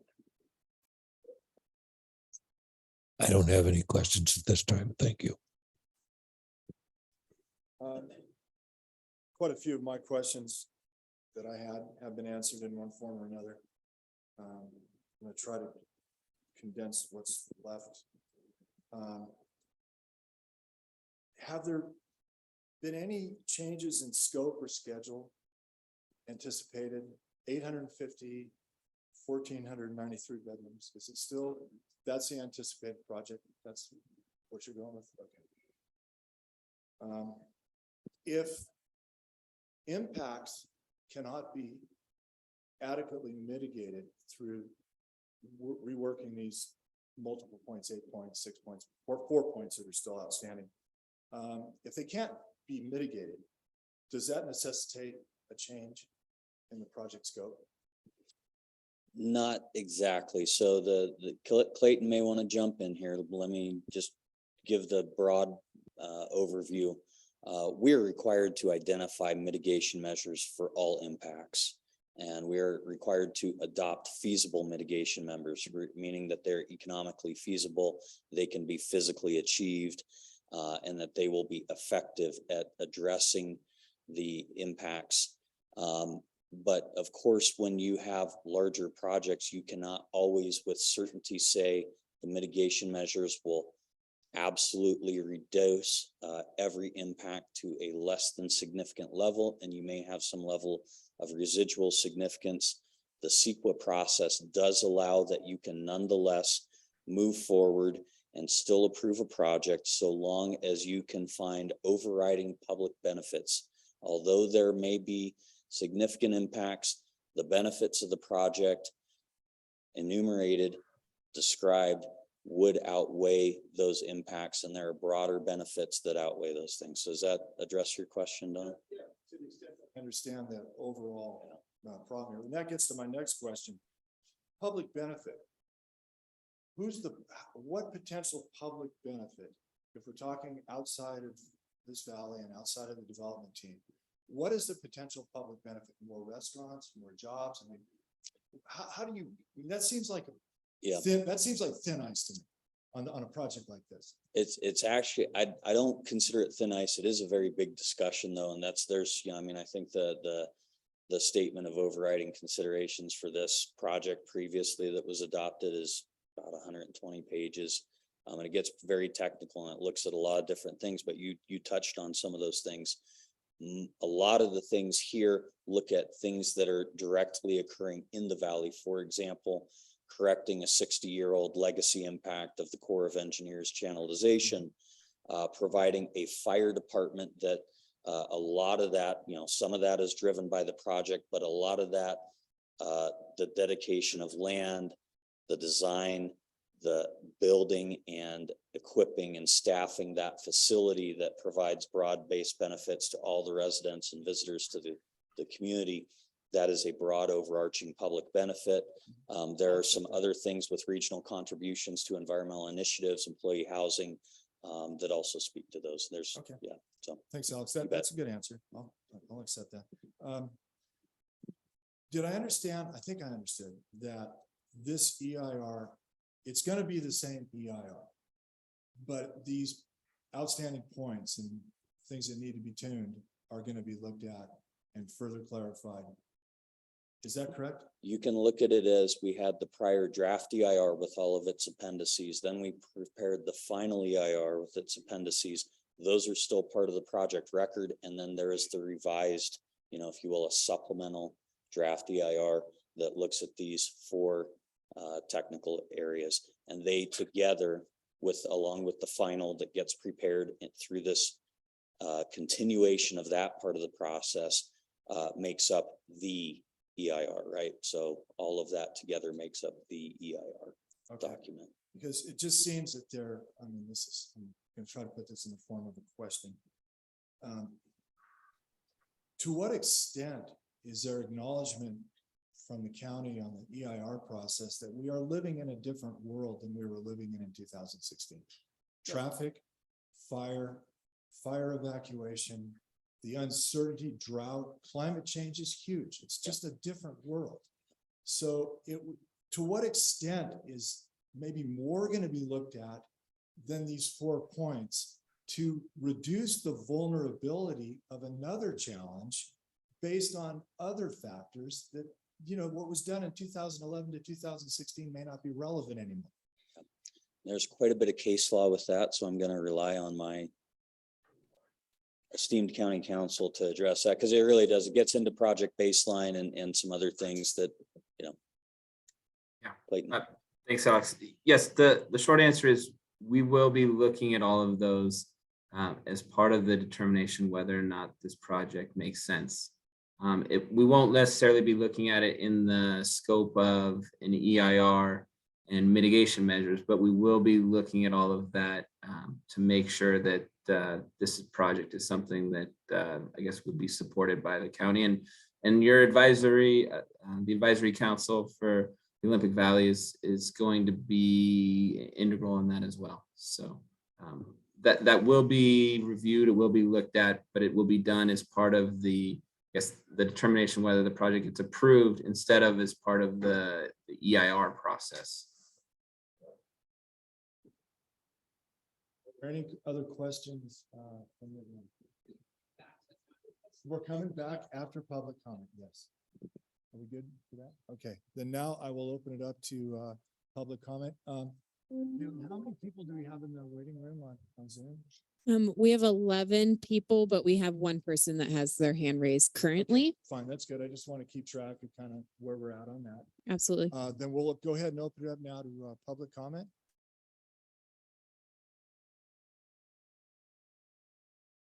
Going once. Okay, come on up. Thank you. And please state your name. Good evening. My name is Tom Moores of the previously mentioned Sierra Watch. And I mostly just wanted to introduce myself, but also to say thank you for this opportunity to learn more about what might be proposed and the process, and for your engagement. And I would encourage this body to stay deeply engaged in this process. I think you've asked some very important questions. The project is a lot more than a creek restoration and a firehouse. It would have potentially transformative impacts on your region, on the North Tahoe region. So therefore, I think it is of great interest to this body. I know it's presented somewhat as a steamroller, that it's inevitable, that resistance is futile. And we've been hearing that for 11 years now, but I think we've shown that people can get involved. Bodies like this one can have an impact, and hopefully we can work together to secure good planning for Olympic Valley and all of the North Tahoe region. And along those lines, some folks heard me say this last night, and I'll say it to this body. I would ask NTRAC to consider convening or encouraging the county to convene some sort of collaborative planning process. I think again, it feels a little bit like a steamroller, but it's actually like all aboard for the train wreck. And Sierra Watch really believes that there is a way to come together and plan collaboratively in a way that would probably include a lot more development than we would want to see, but as a collaborative process that would really set a good blueprint, again, for Olympic Valley and the entire region. So with the impending supervisor's decision to rescind the approvals in October, I think it's a great time to say timeout from the train wreck. And if it's something NTRAC could convene or encourage, I think that would be great. Thank you. Thanks, Tom. Anybody else in the audience? Comments? Hi, I'm David Stepner. I'm a resident of Squaw Valley. There is one thing that has changed besides the things you guys have mentioned between the time this project was initially approved and now. There is another project coming along in Olympic Valley called Granite View condominiums. The Granite View condominiums are intimately related to the village because the access to the Granite View condominiums is through the road that goes up the fractional homes. It is currently in the EIR process. It is possible that it might even get approved prior to this project getting approved. The EIR then also has to evaluate the impact of this project on all existing projects, which might include that one.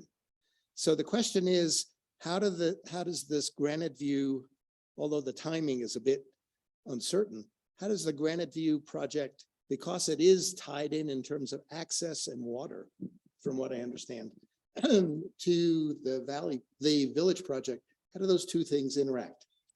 It's an issue of baseline condition where the Granite View project EIR has to assume, because of this prior process, that this project exists and its facilities and operations are occurring.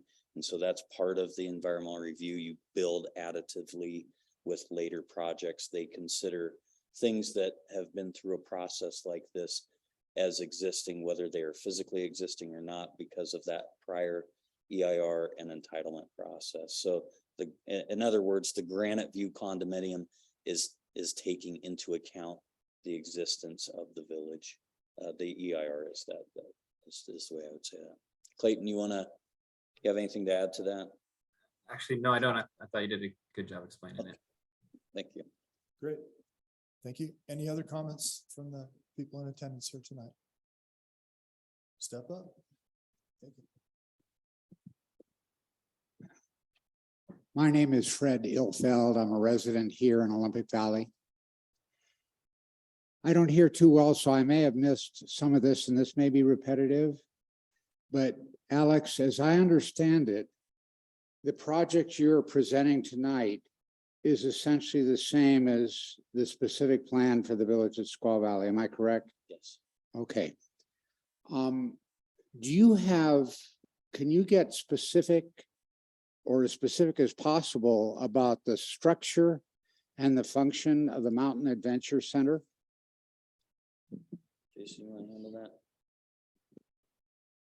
that? Yeah, I can provide some clarity. The Mountain Adventure Center is a benchmark for how do we activate the village, is part of providing community benefit as well as amenities for our residents and guests.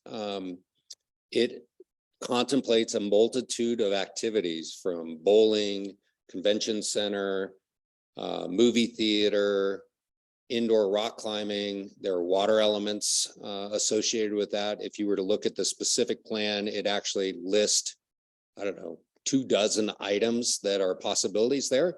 It has a footprint. It's a placeholder for that. We haven't programmed that.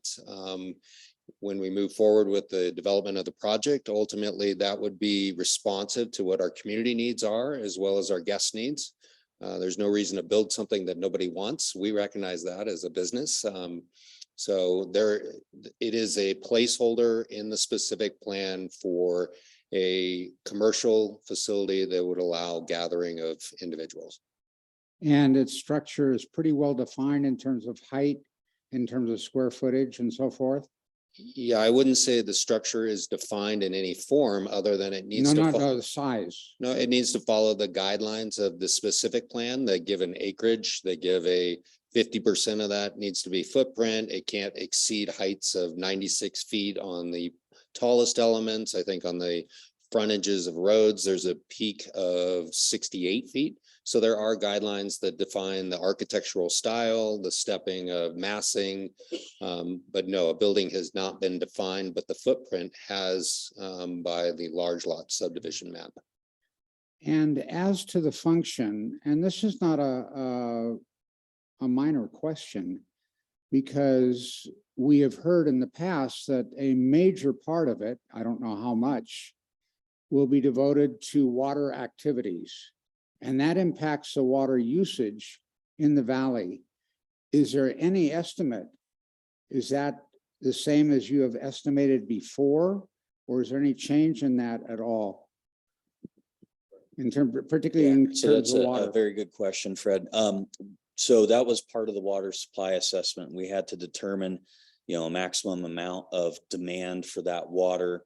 And of course, moving forward, let's say we ended up in a scenario where if the plan was approved and that Mountain Adventure Center were to be constructed and the facilities programming for that would exceed the water demand that was in the assessment, that would potentially trigger a reanalysis of the issues. So it is part of the total, what we call maximum day demand plus fire flow calculations of water to serve the project that was part of the water supply assessment. Does that make sense? Yeah. Okay. Okay, that's fine. If I may ask one more question. As I understand it, this question I think was asked by Don Fulda about the EIR and to what degree is it going to be modified or just modified in many ways because conditions have changed since 2016, or will it only be modified in regard to the 4 points? And the answer I'm hearing is that really is up to the Board of Supervisors. Am I understanding that right? The technical analysis has to deal in the 4 deficiencies that the appellate court determined. To the extent that there are broader considerations around the validity of the other impact analysis, I would say we think of those as policy decisions, right? Because this is the bigger wisdom of the decision-making process. And you're correct, that is ultimately at the discretion of the Board of Supervisors to determine if those are the correct decisions to make or if different decisions need to be made. You bet. Anybody else? Go to Zoom. Yep. Caroline, I've allowed you to talk. You can unmute your mic and state your name, please. My name is Caroline Vertonghen. Can you hear me? Yes. Okay, great. My husband and I, we are one of the 290 homeowners in the original village of Squaw Valley. It's concerning that none of us have been informed that of the court decision.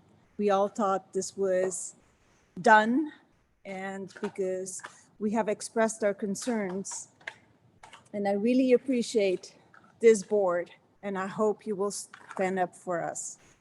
It looks, I don't have anything prepared, but I want to, now that we know that there is this other project, Granite View condominiums, we have limited, limited options in this process, in the CEQA process, but perhaps you can look up section 15355, which is the CEQA guidelines under the cumulative impact. We have addressed our issues, and it is not fair that this same project, under the conditions that were presented in 2016 with the data of 2011, would proceed.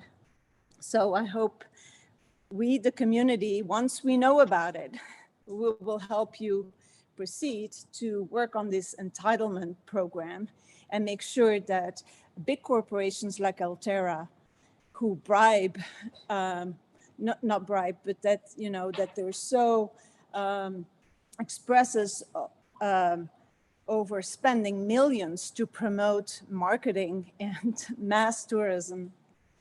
We have been in the village since 2003, And what was once a high-quality resort has become a dump hotel with no services because KSL promised to build affordable housing for their staff and they didn't.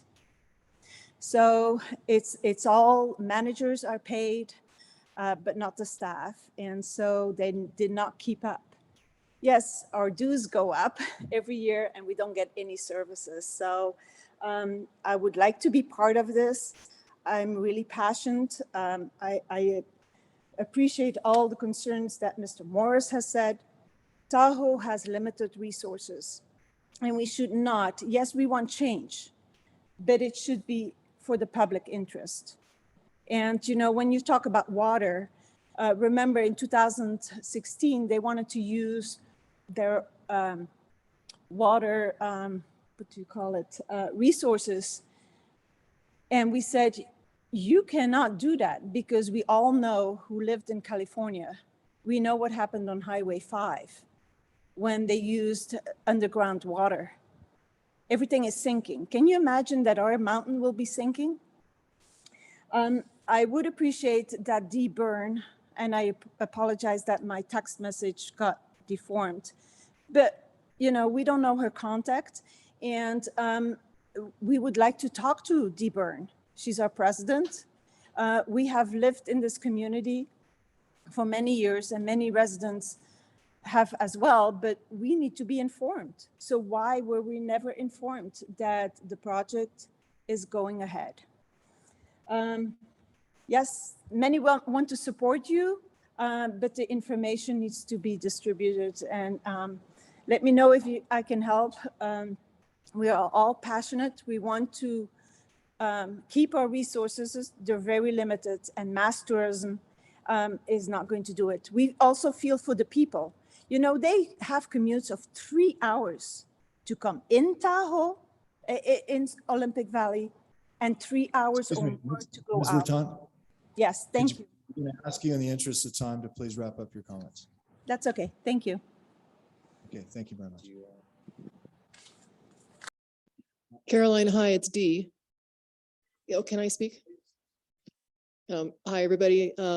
Caroline, it's Dee. I thought that we had met at the homeowner association meeting last fall, perhaps not, but I gave my email address and my cell phone out, and you're welcome to take it tonight. It's first initial D, BYRNE at palisadestahoe.com.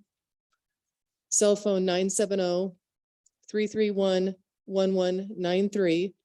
You're welcome to contact me anytime. I'm available to anybody in the community that wants to reach out and have a conversation. Happy to discuss the position of the company, in particularly Palisades Tahoe. We are only interested in doing a project that is accretive and adds value to the community and to our guests, and certainly to our financial stakeholders, which are all of us, I think, in the room. I think there are tremendous upside consequences, positive consequences to the community, not just here, but the greater community. So we're happy to get together and have these discussions. And as Jason outlined initially, we're just entering this process, just learning as well, putting our plan together, and we've got a lot of work to do. So specific to the EIR, I would just offer, we're not interested in jamming something forward that we're all not comfortable with. You know, I've been a community member here for 11 years. I've lived through the change. I'm aware of what's taken place. And on behalf of Palisades Tahoe, I can assure you that we're only interested in doing the right thing. Thanks, Steve. 970-331-1193. So that will be in the minutes. It will not be. Okay, I don't know how. I'm just trying to figure out. Caroline just asked for it again. Yeah, I sent her Dee's email, so Dee's- she has your email address, but she asked for Maybe- the repeat. Okay. All I'm trying to do is you made the offer to get your contact information out there through some other on the website, whatever. So I think if people feel they've been heard, or have the opportunity to speak, they'll feel better potentially. Misconceptions will be cleared up. So somehow if you could get that information out there, that would be great.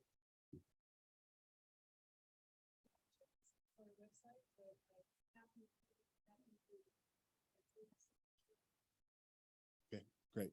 Thanks, Steve. Okay, that's no more public comment. Okay, then we're going to go back to NTRAC comments, closing comments. Rebecca, starting with you.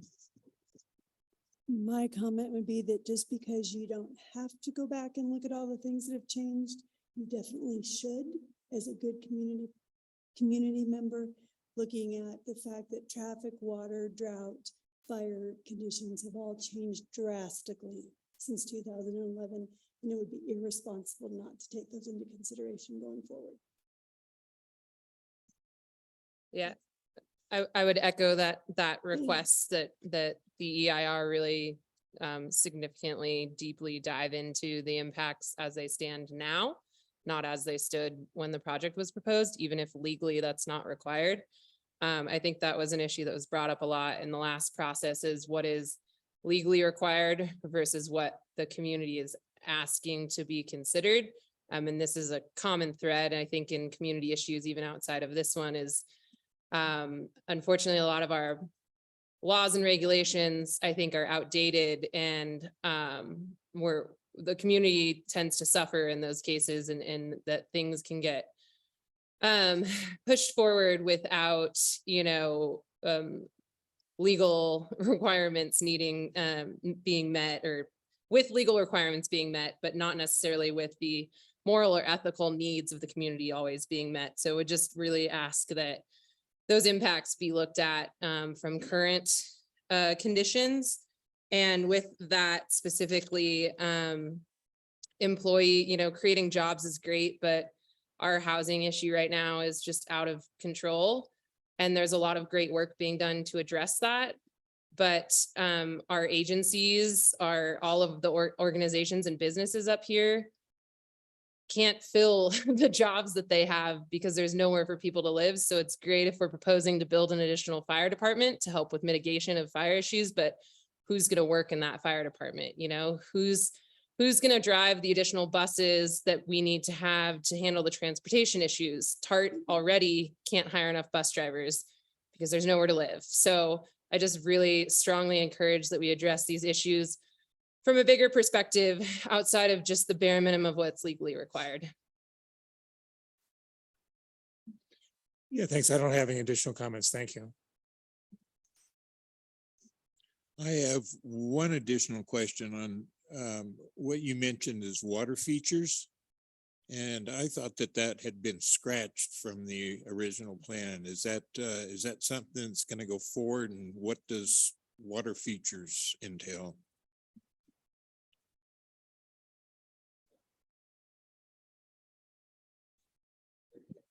Sorry about that. No, there is no element that's been determined at this point. There was a water park as one of the kind of analysis to be able to look at that.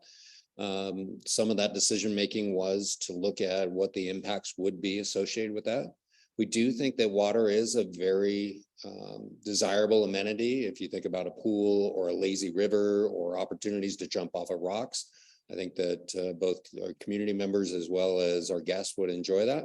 But again, that has not been programmed. That has not been decided at this time. It could be equally as well. It could be a elite physical fitness program and training center for our athletes as well as community members. It could be a community center. It could be a bowling alley. It could be a myriad of amenities. So not sure what that would be at this time, but certainly we do believe that some element of water is an important constraint of the MAC, but that has not been decided at this time. It's only been analyzed as far as an impact associated with the EIR. So at this point, it's a big question. Okay. Thanks.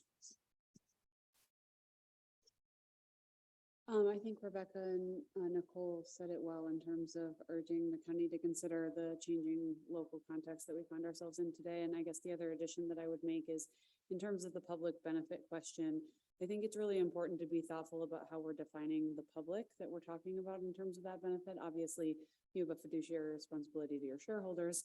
I don't know the extent to which our local community makes up that shareholder body. There's benefits to Placer residents as a whole in terms of, tax revenue and whatnot. And then there's benefits to our local public resident population that lives within, 10 miles, 15 miles of the resort. So I would love to see in the analysis, the county take consideration of those different benefits and where they reside and where the different costs and burdens are also felt by those different groups, and making sure that we're matching up where costs and burdens are felt versus where public benefit is felt.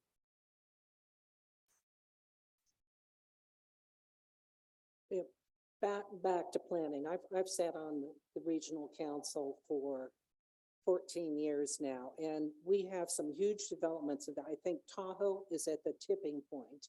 What I hear from community members, I go out regularly, talk to friends, talk to neighbors, getting their feeling, and they're feeling right now the county doesn't care.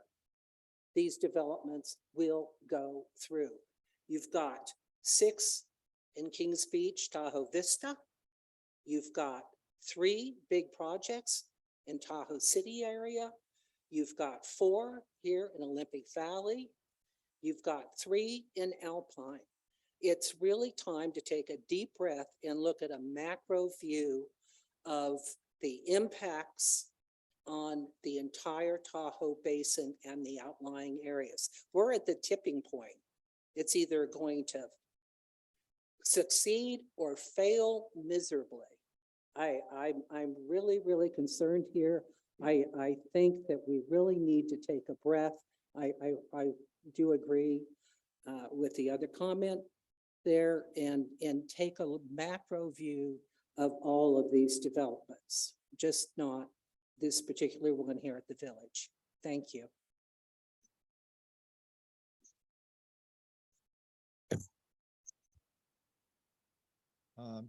Others have stated, I think, my concerns. I think, what's interesting to me is I look at the plan that you presented, or you had up there, Alex. And I look at that plan and I go, the right size and right scale, that looks pretty reasonable. I mean, the pieces are in the right place, the stream's going to be restored, all that. But I think that this project is subject to the same kind of limitations, realistic or real world limitations that a lot of these other projects that Megan mentioned are. And that is, the project has validity in it and it could be really good, but the context in our community as a whole, this area as a whole, is at the breaking point. And it doesn't matter whether you go first or Martis West, that's changed of course, but they went first. It's like the roads can't handle anymore. And the traffic and how we manage that in the absence of meaningful infrastructure improvements is really concerning. And I think will become a limitation and a question that's going to come up over and over again as we move forward on this. And kind of related to that is when the mitigations that are proposed, I think, need to be defendable and need to be real. When I hear that fire evacuation is going to be managed by the sheriff's department, what do we have, 4 sheriffs? How's that going to work? I mean, I just think a little bit more needs to go into that. I think the climate change component, whether or not it was part of the appeal, the lake issue, the broader context, the lake issue, the fire evacuation issue, I think these things are huge. And you're being limited, or this project is being limited by the lack of other meaningful development along those lines, or, mitigations, increased infrastructure, things like that. So I think the mitigations have to be really pretty carefully considered, and then, really thought through. I think probably the one thing and I agree with everybody else here that 2011, it started, 2016, it was approved. Here we are in 2022. This is a radically different world. And I think the EIR, if it doesn't take a global look, and that will be related to project scope and schedule at the world we now live in, I think there's a vulnerability there, again, that may further delay this project. So I think that needs to be considered, carefully by the development team. And I think to Dee's point, I think, community and Tom's point as well. Community engagement, working, being transparent, or trying to do everything you can. Some people will never show up to a meeting, they'll just complain.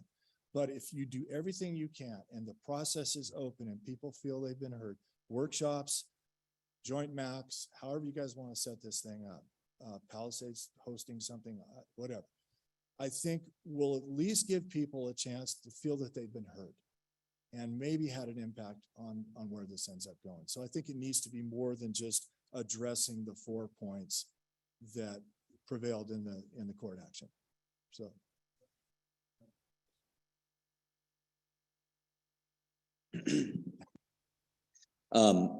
You know, I'm hearing you, and I've been at this for a long time, and I've spoken with each of you before, and I know that these are real issues. They're not imaginary.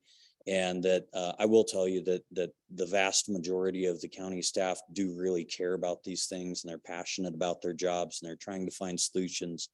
And the board members and the other decision makers that make up the appointed commissions and stuff all are also, you know, very acutely aware of these issues. And you know, there are always solutions. I'm part of the discussions, not of all the solutions, but of some of those solutions. And there is a lot of thought being put into that. And you all raise a lot of very valid points. And we do need to consider those things regionally, in that regional context, right? And so things like transit and other transportation improvements that include not just the county, right? Because we're talking about state highway system out here, state highway system over in front of North Star coming through Truckee. So it's a big picture kind of a thing. And projects have a role in contributing to the solutions for those. It is very rare when a project has the role to fix all the solutions. So I just want to make a little bit of a distinction. I'm not dismissing anything, because everything you said is spot on. It's important. And all of those things are true. I just want to kind of reflect back that when you're talking about at a project level, they all have to make meaningful contributions. And, you know, that there's some distinction to make between, say, a small project that is, for example, a residential project. We've had a couple of them approved here in the time after, you know, kind of concurrent with and after this project, that are of a meaningful scale.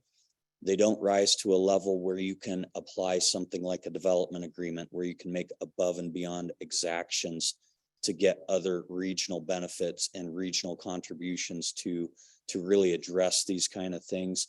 So just keep that in mind. And I'm hearing ideas, and I have my ideas, and I've gotten new ideas here tonight.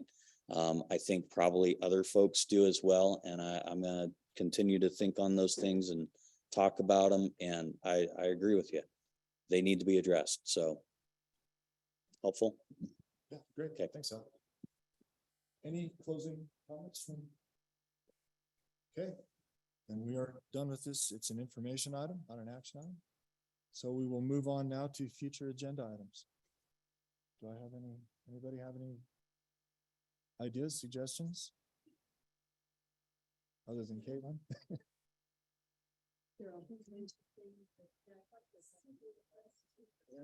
Yeah, we have a list of stuff that you guys want to hear in the future. I will say that I think possibly there's a cell phone tower that's going to be being built at North Star. That might come in October to you guys, but that's the only thing I have on the agenda for October currently, but obviously that can change. So I think maybe at the next meeting, it would be helpful to have that list that we had out there before, and then now you can decide. absolutely, I can do that. And when will the Dollar Creek crossing be likely to have something more formed to be discussed? I would have to go back and ask staff about that, but I can definitely let you know. All right. There are no other suggestions for future agenda items. Is there a motion to adjourn? Motion to have it be Don's last meeting. Last meeting or? Any discussion? Done? Great. Thank you, everyone. Thank you.